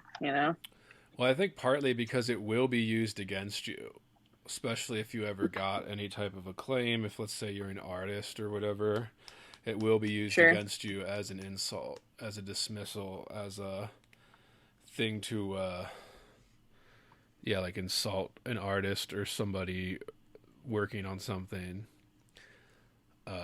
It will be used to diminish an accomplishment. And I don't Right. know when that started, but it's just all over the place now. Yeah. And I think it does stem from this envious. People are envious of that. They wanted that. Who wouldn't want that? Who wouldn't want that chance? Like to do something like Sure. that, or to have that opportunity. I mean, who wouldn't want that? Uh, so yeah, like I said, I don't know. I'm getting a little drunk, so I'm going off. There you go. But Happy yeah, Friday. Sugar, the poem Sugar, I'm not crazy about this poem, but it does have my favorite line in this entire collection. Any little green is ordinary. It is one of my favorites, and I've actually used this in some of my own work because I just love it so much. But That's just cool. the section that it's in, wet crossing and a likeness, any likeness. Okay. A likeness has blisters. It has that and teeth. It has the staggering blindly and a little green. Any little green is ordinary. And I'm just like, the judgment that's in that. Any little green is Hmm. ordinary. And I think it kind of another theme level to this, where she hated the ordinary. And I think a lot of great artists hate the ordinary. She wanted to Yeah. make something extraordinary. She wanted to do something that wasn't normal, that wasn't seen before, that wasn't just the same run of the mill stuff. And I know a lot of these writers were kind of rejecting the high romantics and stuff at this time because, again, every generation kind of rebels against the Right. previous. But yeah, I think that little line sums up the attitude, sums up the kind of theme of what she's trying to do with this book. Any little green is ordinary. And I guess green is probably the most abundant color in nature, Sure. probably, which is what she's getting at as well. But I don't know. I mean, what do you think of that? Yeah, so I mean, I think it's good. I mean, that is her honest opinion, right? And I understand, like, I mean, I love a little contrarianism, like, don't get me wrong. But sometimes it's like, and I'm just speaking generally, not even like for this line, just like on the subject itself. It's like, okay, you want to be different, but when does like you like when does it turn into just being like edge lordian? You know what I mean? Or when does it just end up being like too try hardy? And like sometimes in certain like stuff with this, like maybe it's the like the non cohesive parts, it's like this is a bit reachy for me, but I understand given the time period, like why she just went so hard in the paint with it, you know, like so like it's hard for me to argue it either way because it's like, you know, good for you at the same time because at least you did something different. I mean, I don't necessarily write like this. I mean, I've done like tangents like this, and maybe it's rude to call them tangents, but like I've written like that a little bit like in high school. But also it's like this is also 2024, so like I have a completely different perspective and influence, but I have huge respect for the work in itself, you know, because even when I like when you said about inspiring, I mean, even if I don't fully like the structure or how it looks on the page, when you read it, I mean, there's a lot of really good words in here, even if the verbs aren't like quite as powerful. I think sometimes people use verbs to overly color certain texts, you know, at least in the modern like kind of stuff that we're doing today. So There's like like an some of the simplicity insecurity. I Yeah. appreciate. Yeah. So like some of it can be a little too over the top with the verbs where it's like, okay, you like you're on thesaurus.com and like went a little too hard. But like with this, the verbs are simple, but then all of the like, you know, like the nouns and everything, like she really put a lot of thought into, and like I'll have to give her that. So it's different. It's true. Like when you're going for something like that, and like we already said, I mean that means that there's going to be a lot of failure. Yeah, that there's going to be a lot of things Yeah, that don't work. absolutely. Uh, and the kind of it's I mean almost disgust at, yeah, any little green is ordinary. There is a little level of kind of like maybe upper class disgust or something, or like high taste. Maybe not even upper class is the right term, but kind of her highbrow taste, can be a turn Sure. off. Because there is an But I'm also a bit of arrogance. a naturalist, so like Yeah. that's probably a part of my issue. I mean, good. Hey, that's your opinion. That's fine. We don't. I mean, I listen. I like a lot of Bukowski's work, and there's like a mountain of things I disagree with him on. So, and that's perfectly fine. Just the way she goes. Yeah, well, I mean, yeah, I think there's like an arrogance to it, right? Which can be a turn off when people are super snobby, or if she was definitely a snob, she was definitely kind of She an wasn't art. shy about it, Yeah, yeah, and it just goes back to be that kindness isn't earnest, and I think like earnesty in her perspective, you definitely. That's why I think a lot of the writing like can be honest in here, but it still gives you because it's not like her saying it definitively, it's just in third person, it still gives us the chance to form our own opinions, and but we can still see like certain little like sparks of her personality in it, which like I think is like a really nice touch, you know. and like there's, yeah, that line about being, because like when you, all right, let's, you're writing something, and everybody that writes knows this. Shaylin knows this. People listening know this. Like, you give it to a friend or something, and they're almost like, being kind about a work, right, is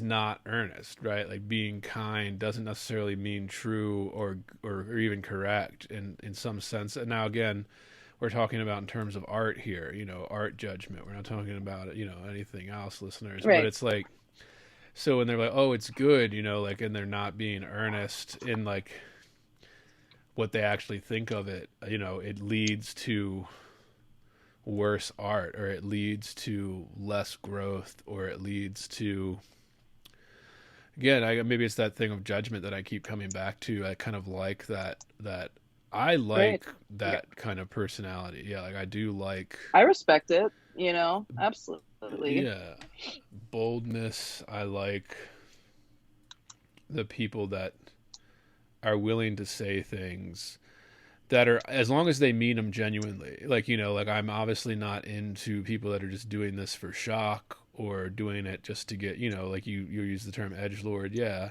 which is the more modern term for it in the social media age. This kind of people getting memed into contrarianism for just because their takes sell. You can sell takes online, and you get memed into the kind of contrarianism where it's like, oh, well, if you have an opposite take, you get more play, or some type of unusual take, you get more play in like the marketplace online. But Right. that didn't exist during this. So I just like the level of Yeah. making it like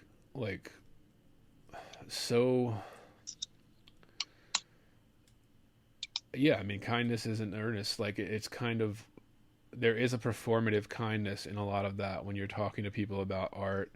And I think there's a fear as well, right? Like there's a fear that if Hmm. you veer too far off the kind of accepted art, I mean, I'm not saying anything's wrong with that, but it's just like if you veer too far off the kind of accepted, this is what a good piece is, or this is what a bad piece is, like that, you're out on your own.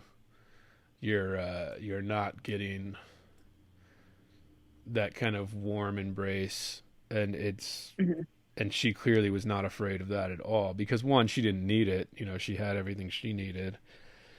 But yes, Right. so she could have this kind of disgust at this kind of any little green is ordinary. Which also connects the whole a mixed protection in the last poem before sugar, very mixed, I think mutton, very mixed with the same actual intentional unstrangeness in writing, da da da. So it's like she's aware of her privilege, and she understands the pros and cons that come with that, especially when she's going to be putting this out to people, right? So kudos to her. What else did you like in this? I did. I really like the chicken section where she goes into like the kind of Yeah. um, there's like four chicken poems right in a row. My favorite is the second one. But even Of that, course, yeah. what do you think of that in general? 'Cause she does this a few times. She does it with potatoes and all that, where chicken, chicken, chicken, chicken. Like I don't know. What do you think of that? What do you think she was trying to do, or what do you get out of it? Just the fact that she had four of them. I'd have to really like, is there a transitional reason? Hmm. See, I didn't look at them like cohesively, and I probably should have, because like the other thing I noticed too was that like she mentioned like box more than once and things. So I'm like, is she just saying multiple chickens and just spouting stuff? But so first, pheasant and chicken. Chicken is a peculiar bird. Alas, a dirty word. Alas, a dirty third. Alas, a dirty third. Alas, a dirty bird. Which I think is fun. Like whatever. Alas, a doubt. What is it? Mean potatoes, potato loaves. I mean, I don't know. I can't. I don't really know how to pin them together. Um, I don't know. What's your opinion? My initial thought was that they were almost like, yeah, like kind of revisions of the previous one, or that they're meant to be in some type of communication. I mean, she almost does this with kind of the certain words, like a particular third, and then the next one a dirty third, and then the next one alas, where she kind of switches to alas to connect them, and then kind of the last one almost sticking, but I mean, really doesn't have anything else to do with it besides chicken. It's like, Right, I mean, she does it with potatoes too, and I didn't look at those as closely on the previous pages, where she potatoes, roast potatoes, right, and those are even less, I think, poetic. Where yeah, real potatoes cut in between, in the preparation of cheese, in the preparation of crackers, in the preparation of butter, in it roast potatoes for. And I don't Right. know, like it's supposed So to it's like, back to this repetition again. yeah, and I don't know if they're supposed to be like in some type of communication with one another. I mean, it would make sense if they were, because one, they're called almost the exact same thing: potatoes, potatoes, roast potatoes, and then chicken, chicken, chicken, chicken, chicken. And Right. and I mean, I guess it's almost There's like, chain linking, but yeah, yeah. almost to get us to this. Yeah, I mean, I don't know. I mean, I originally thought that these were almost, yeah, in revision or in conversation with one another, but Right. it would only, because I mean, they're not meant, I think, to make any particular like deep, meaningful sense, but I think they're meant to redefine or I don't know. That Oh last shoot. one especially, stick, stick, call, then stick, stick, sticking, sticking with a chicken, sticking in an extra succession, sticking in. Right. Because it's like the third she mentions potato again, and then like 2 and 4. I mean, they're both like, I suppose, phallic in nature, but it's like when you look at all 4 of them together, the only other thing I can think is just like one is like a domino effect of the other, and it's just like stream of consciousness to me. And like chicken's just a great sound, like chicken, chicken, chicken, stick, stick, It's just stick. fun. Yeah, stick, stick, Right. call, then stick, stick, sticking, stick, sticking with a chicken. Yeah. Like Uh, I enjoyed all 4. Like they're fun, whatever. Just to warn you, my AirPods are on like 9%, so I might have to do something about this. 1 second. yeah, no worries. Oh, there goes the case. I'm on the old-fashioned wired headphones. Okay, can you hear me okay? Yeah. I don't know if it just automatically. Okay, I think I just have to go in my settings and because I can't hear you. Oh, you can't hear me. No, I can now. Just kidding. Yeah. I think it just took a second. I Should- hope it doesn't like mirror anything when you're recording. No, I mean the only reason I suggest headphones is because usually if we get excited and we start talking with headphones, it doesn't cut us. So it'll record both of us at the Right. sometimes without Makes sense. headphones, like my speech will cut in through the speakers and like cut you off as we're like getting excited. But like, I just noticed she does Yeah. the same thing with orange too. Orange, orange, oranges, orange in. Like with these kind of foods, eating. There's 2 of those, and I mean, I think that they are kind of, yeah, salad dressing and an artichoke, salad dressing and an artichoke. These kind of. Is she just playing on the actual sound itself, I think? I think so, and then I guess to put them on the page right after another is to be adding to them. I mean, that's the way I would take it. Like she's like trying to add in, or even redefine as they go through before they move on to the next one. Orange is always an interesting one too, because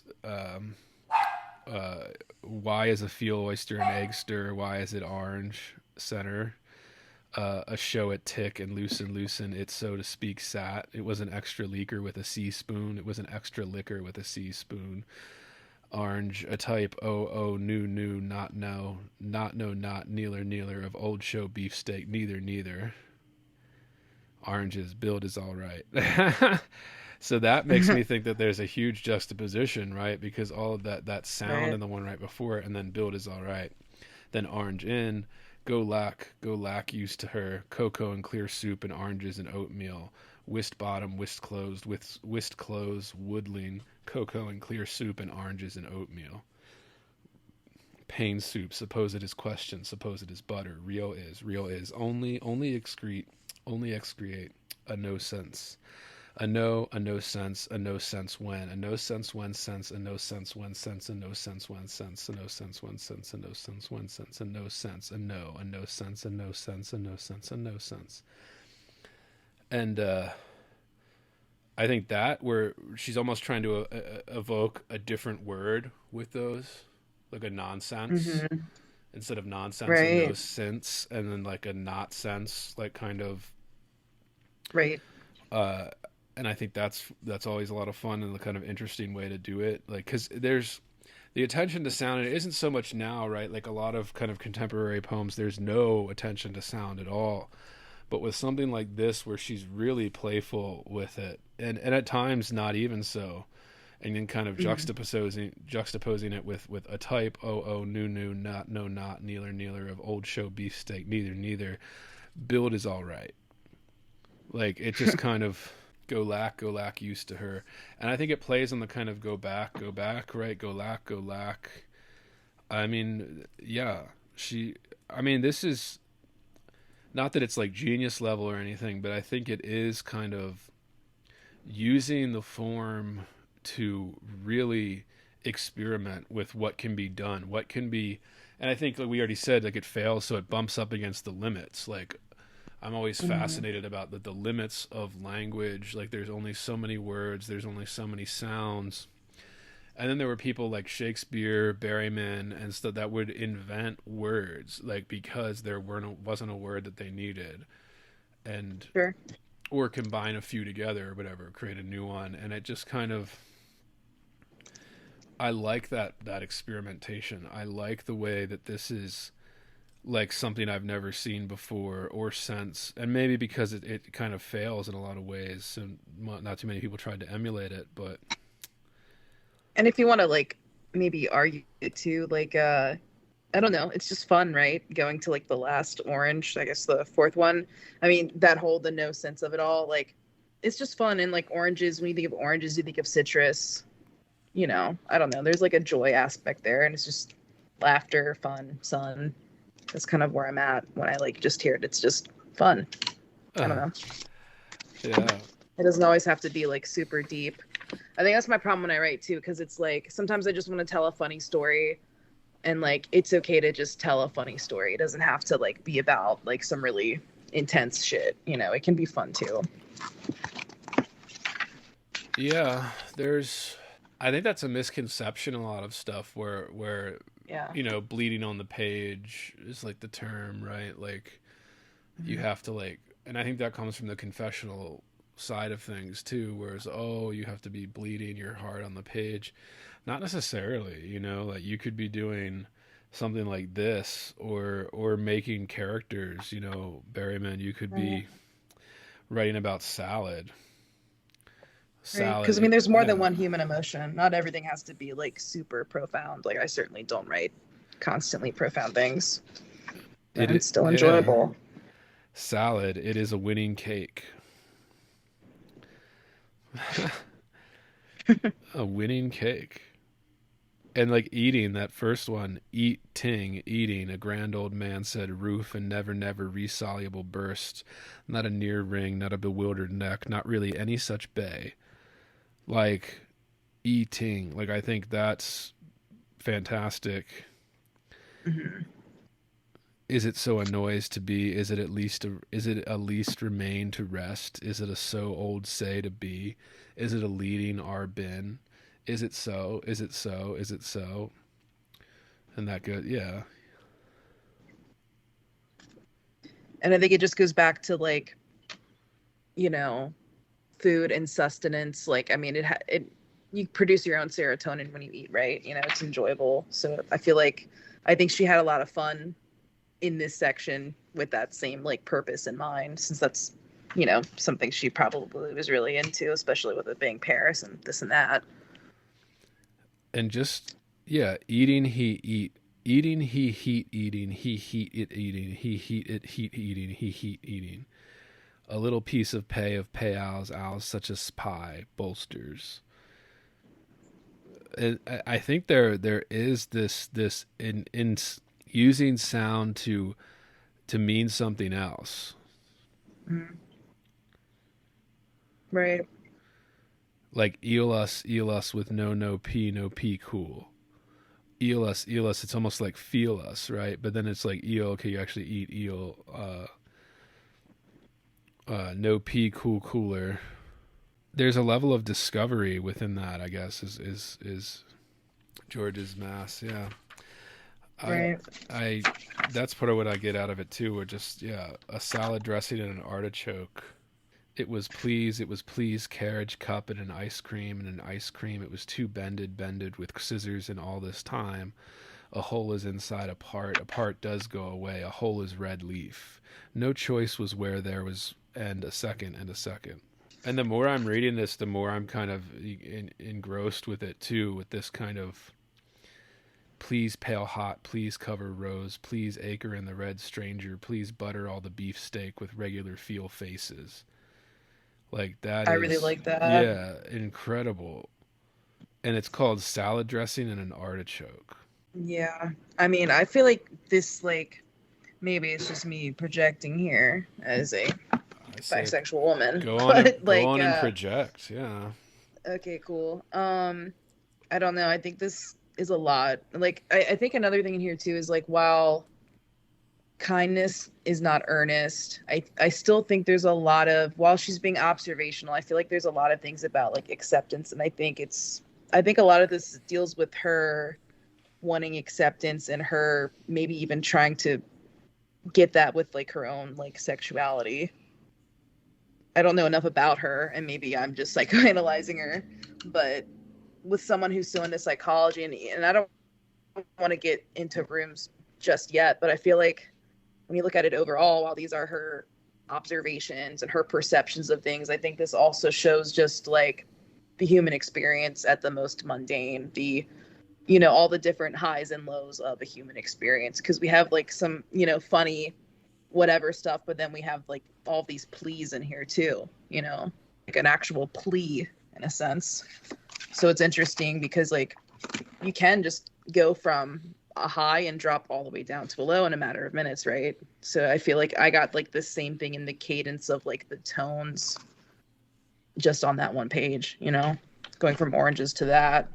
Please pale hot, please cover rose. And just how the second one ends too, because no choice was where there was, and a second and a second. No choice was where there was. Yeah. Yeah. I don't know. I was like, that, to me at least, like when I read it, I'm like, that's kind of heavy, man. But going from no sense to that, you know. It's one of those collections where like the more you read it, the more it starts to make sense to you. And I talk about this before, where like part of the beauty of poetry is that kind of making sense of something while before it actually makes sense in the written language. So like it's conveying meaning without it making any sense in like kind of a syntactical way, like kind of the language way. You're still And that's what she wanted with art. Yeah, you're getting the vibe of it. You're getting the overall thing from it, like the what's being intended. Because I mean, I guess that's one of the main things with writing, at least from my perspective, especially like with my experience, like with this, with songwriting too, is like you want to evoke some sort of emotion, right? That's what connects us humans. Maybe not like our intraday experiences, but the way we react to those experiences and those like inner feelings. And we can all interpret those things like through these lines, you know, at whatever rate, just like when you're looking at a painting. Absolutely. Getting something without understanding it. Yeah. Like understanding without it making sense is, yeah, I almost think, yeah, you know, that Talking Heads stop making sense. Fuck yeah, I love the Talking Heads, you know? Yeah. That's how I knew like my parents were smoking weed when I was a kid. If I heard that on like a Saturday, I'm like, all right, shit's about to go down. Yeah, all right. Well, then let's go to the final rooms. And this is like one big long one, listeners. This is like the final section of this. And the ending, the final sentence is just incredible too. But I kind of, you know, we said this all along, but it was so inspiring, so playful the way she was going with this. I don't know. What did you think of Rooms when you read it? Like initial impressions, whatever.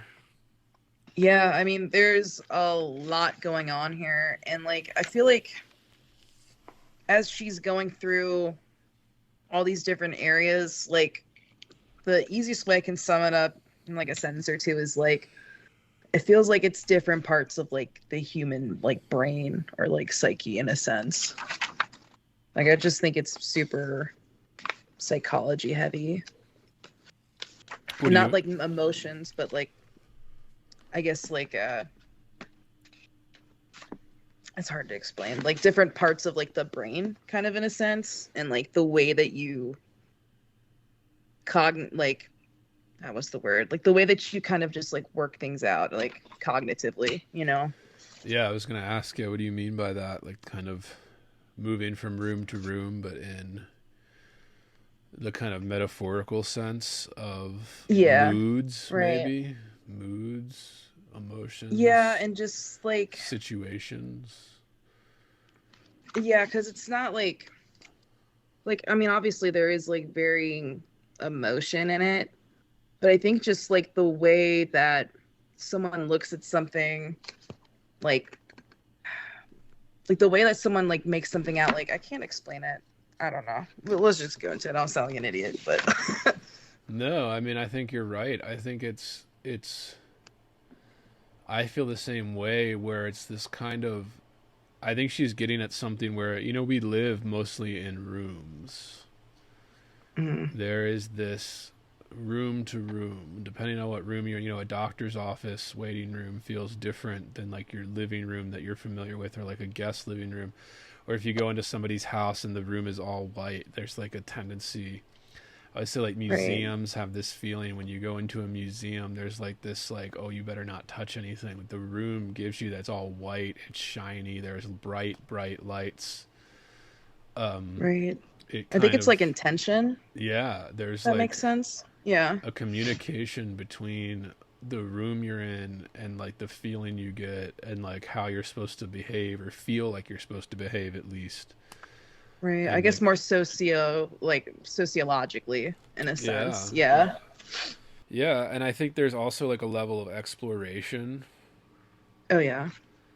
where like when you're in a strange house or a strange room there's like an urge to open the doors or the medicine cabinets. Like are you one of those people that opens the medicine cabinets in people's houses or I'm nosy. yeah, like when you go Yeah. into a bathroom and you just see that kind of stuff. It's yeah, I think that's definitely in there. And like yeah, if the center has the place, then there is distribution. That is natural. There is a contradiction in naturally returning. There comes to be both sides and the center. That can be seen from the description. Almost like describing an art piece. Hmm. Yeah. And then kind of like you said, kind of moving through rooms in the mind, the author of all that is in there behind the door, and that is entering in the morning. Explaining darkening and expecting relating is all of a piece. The stove is bigger.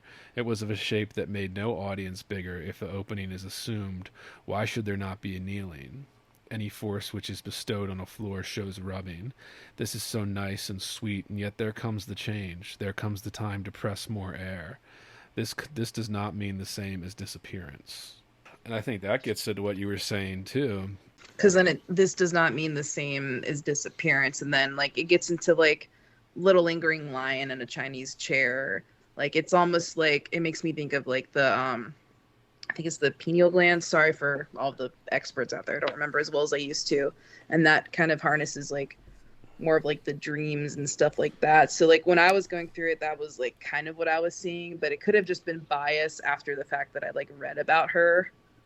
But that's kind of like what it made me think of, just like the way like certain things were, or how like any force which is bestowed on a floor shows rubbing. Like it makes me think of just like your frontal lobe, because like your frontal lobe is just like your coordination and just like your gut right like inhibitions, like your natural like reflexes, right? So it made me think of that with like this force.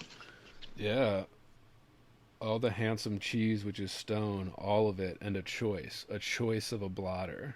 And I think that gets to her thing too, right? Like every little detail matters. Every little decoration and trinket in the room is a source of judgment, an expression of the self in some way. Right. If it is difficult to do it one way, there is no place of similar trouble. There is so many different ways. Yeah, none. The It's a whole codex, man. arrangement. It's a Yeah, Rubik's cube. yeah. The whole arrangement is established. The end of which is that there is a suggestion that there can be a different whiteness to a wall. This was thought.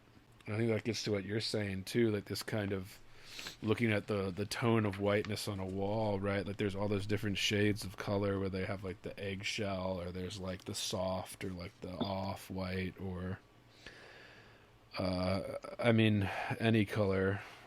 And then you think of it in the thought, yeah, this might be one of her more down to earth kind of, or I guess I don't mean that. I mean easier to understand poems in this. It's like you're getting a tour, you know? Yeah. Some of my favorite lines, yeah, all along the tendency to deplore the absence of more has not been authorized. I like the time when there is not, the question is only seen when there is a shower, any little thing is water. Kind of like the green, ordinary. I have that one. I thought that was kind of cute. Yeah. I like that. Any little thing is water, which could mean flowing, which could mean evaporation. Right. I mean, the cycle, right? I mean, same thing with time. You know, there's a beginning and there's an end, and that's the one thing we can't defeat, right? You know?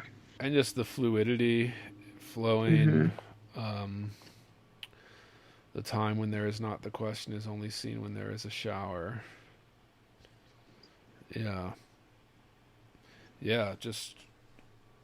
And you do, like, there was a whole collection made: a damp cloth, an oyster, a single mirror, a mannequin, a student, a silent star, a single spark, a little movement, and the bed is made.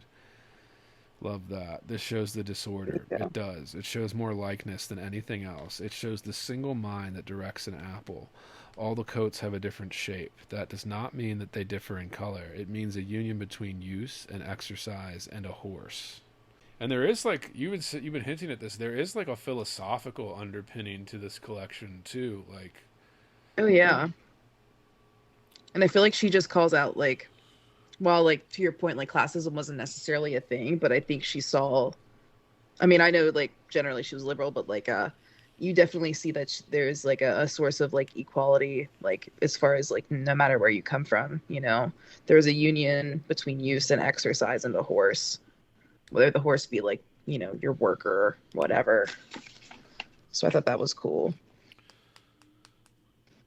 Yeah, or like, yeah, the use, like literally the use of an object or the use of a room, and then exercise, right? Which is usually meant as like not so much use, but practice, and a horse, which she throws in there to really tie it. Whereas horses, I guess you could say, or have some type of use, but they're quite different.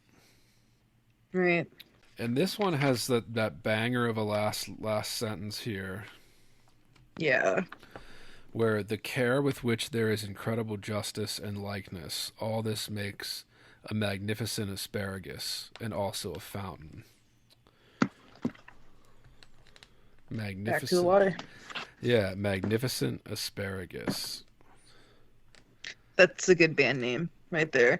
You know, if anyone out there needs a band name, it's just to flip through this book and just pick some words, because there's some pretty dope shit in here, especially if it's a punk band. Yeah. But no, that's really good. And I feel like a lot of themes of like this, like cycles and like life, I think is really in here too. Just like regeneration. I mean, maybe there is more to the Malachite than I thought, you know, transformation, new beginnings. Yeah, especially when I think of fountains. That, and there's this reference to decisions too, that this kind of decisions, judgment, taste, that whole last thing I didn't even realize is that the one long sentence and then that last short sentence.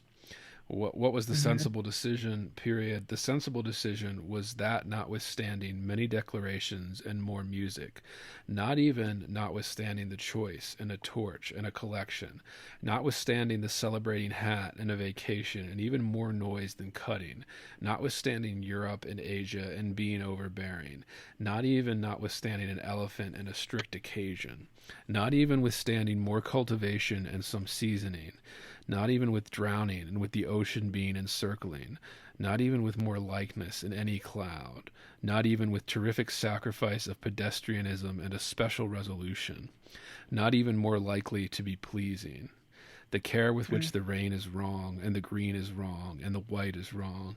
The care with which there is a chair and plenty of breathing. The care with which there is incredible justice and likeness.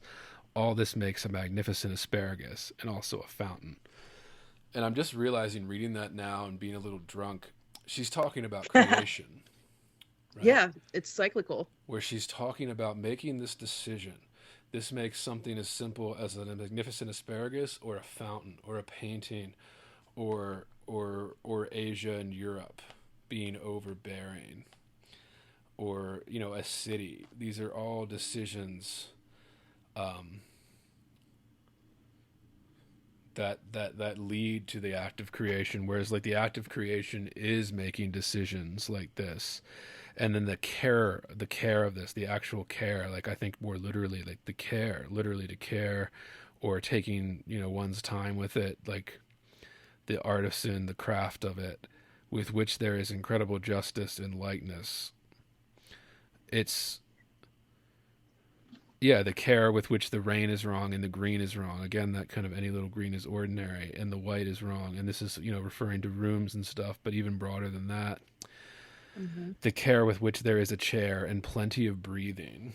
Like the care with which a chair is placed in a room and the space that it provides, I think, in terms of breathing, the kind of the way the room breathes, the way the decorations make you feel. Like you said when we first started talking about this last section. Domestication. Yeah, or just like the psychological, like emotional, like evoking these feelings when you're going into a room. What makes a room better than another room, right? What makes a decoration better than another decoration? What makes it wrong or right or correct or something, you know? And I think even more so in art making, right? Like what makes something good or bad? What makes it work? What makes it not work? Like these the care with which there is a chair, I mean, she's pretty much asking you to sit, right? You know, and that's what it's all about.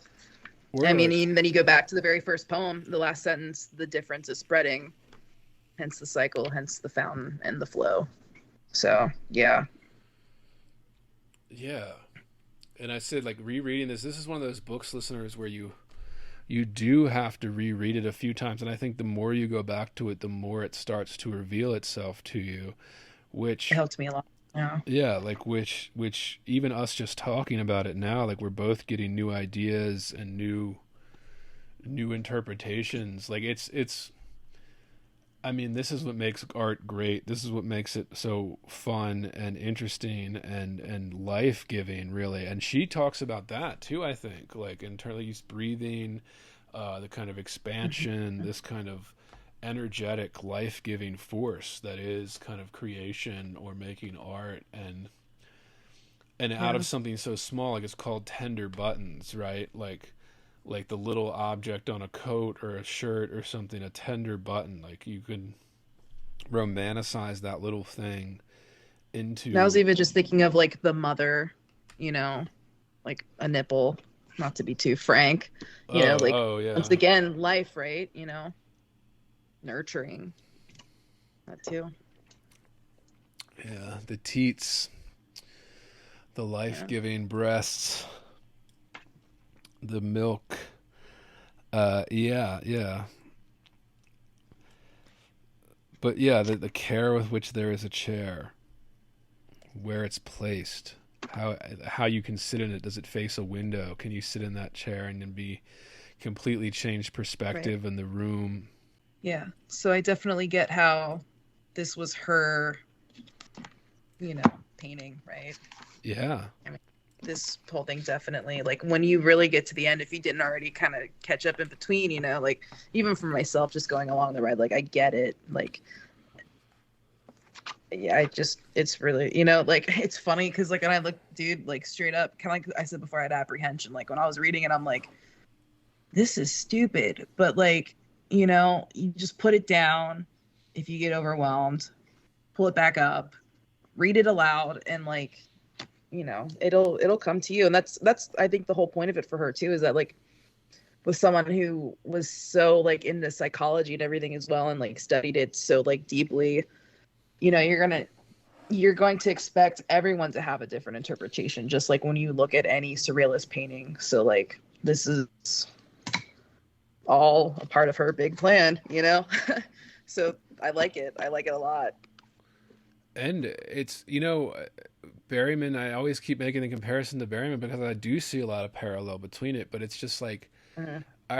when I read stuff about that, when it won the Pulitzer, when it came out, the original 77, and people were criticizing it for, like, oh, it doesn't make sense, right? Like they were like, oh, and there are Mhm. things that don't quite make sense. It's kind of like Tender Buttons in this kind of abstract sense, and it goes back and forth between making perfect sense and then being kind of abstract. They would be like, oh, it doesn't, I Right. don't understand it. I don't understand it. I remember his wife would always was asked about it, and in his wife at the time said, "Oh, read it again. Like if you don't understand it, that was her response in like interviews and Right. stuff. Oh, you should read it again. Like, and then as you do, it does start to open up. Even now, and yeah, then talk about it with someone again. Join Heavy Board Book Club and come talk with us about it. Like, get drunk and talk books. It's.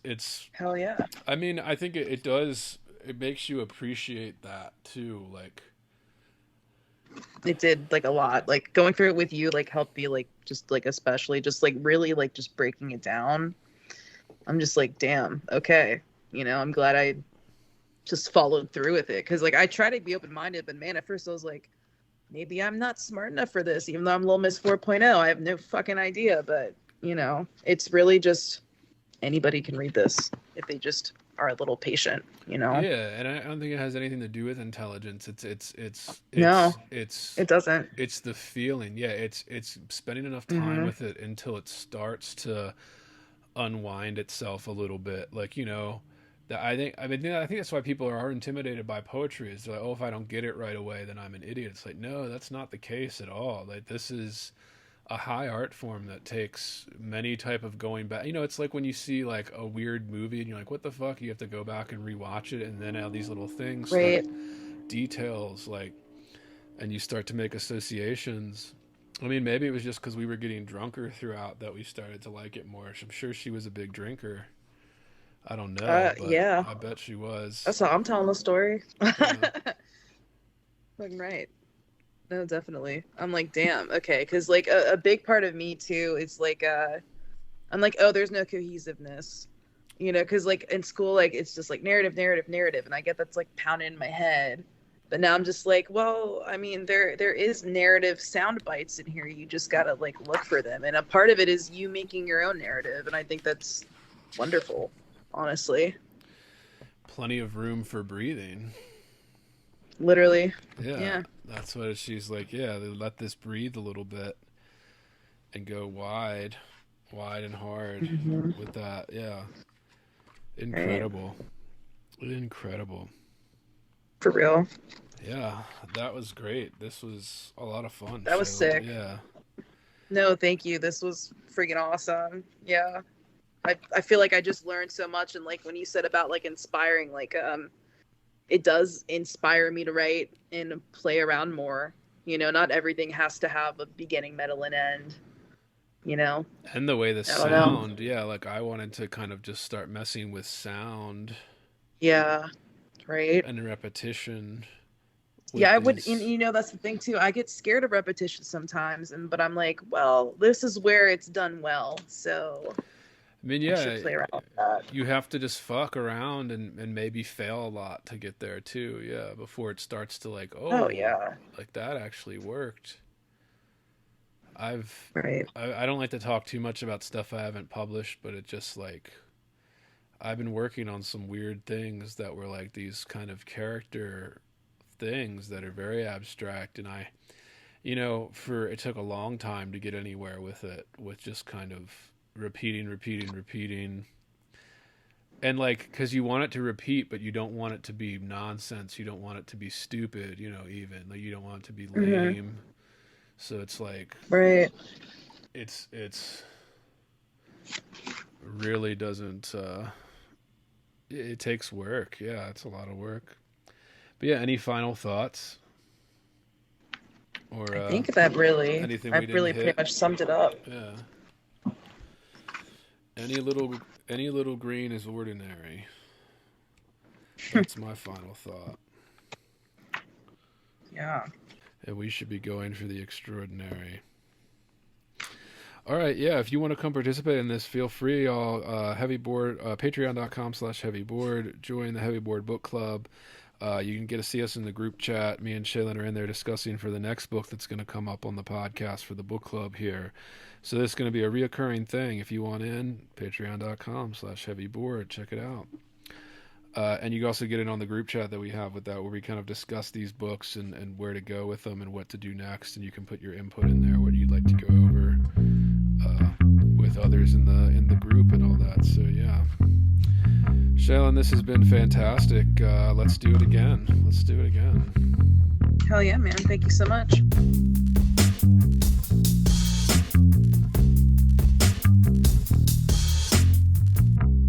Heavy. Bored. Heavy. I am heavy. Bored.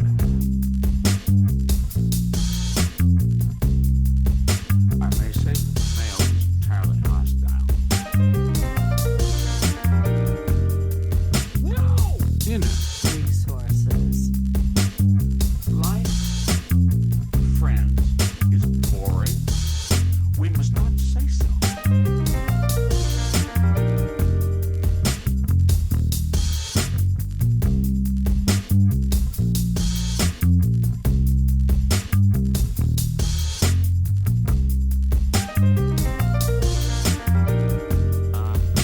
Are you radioactive now?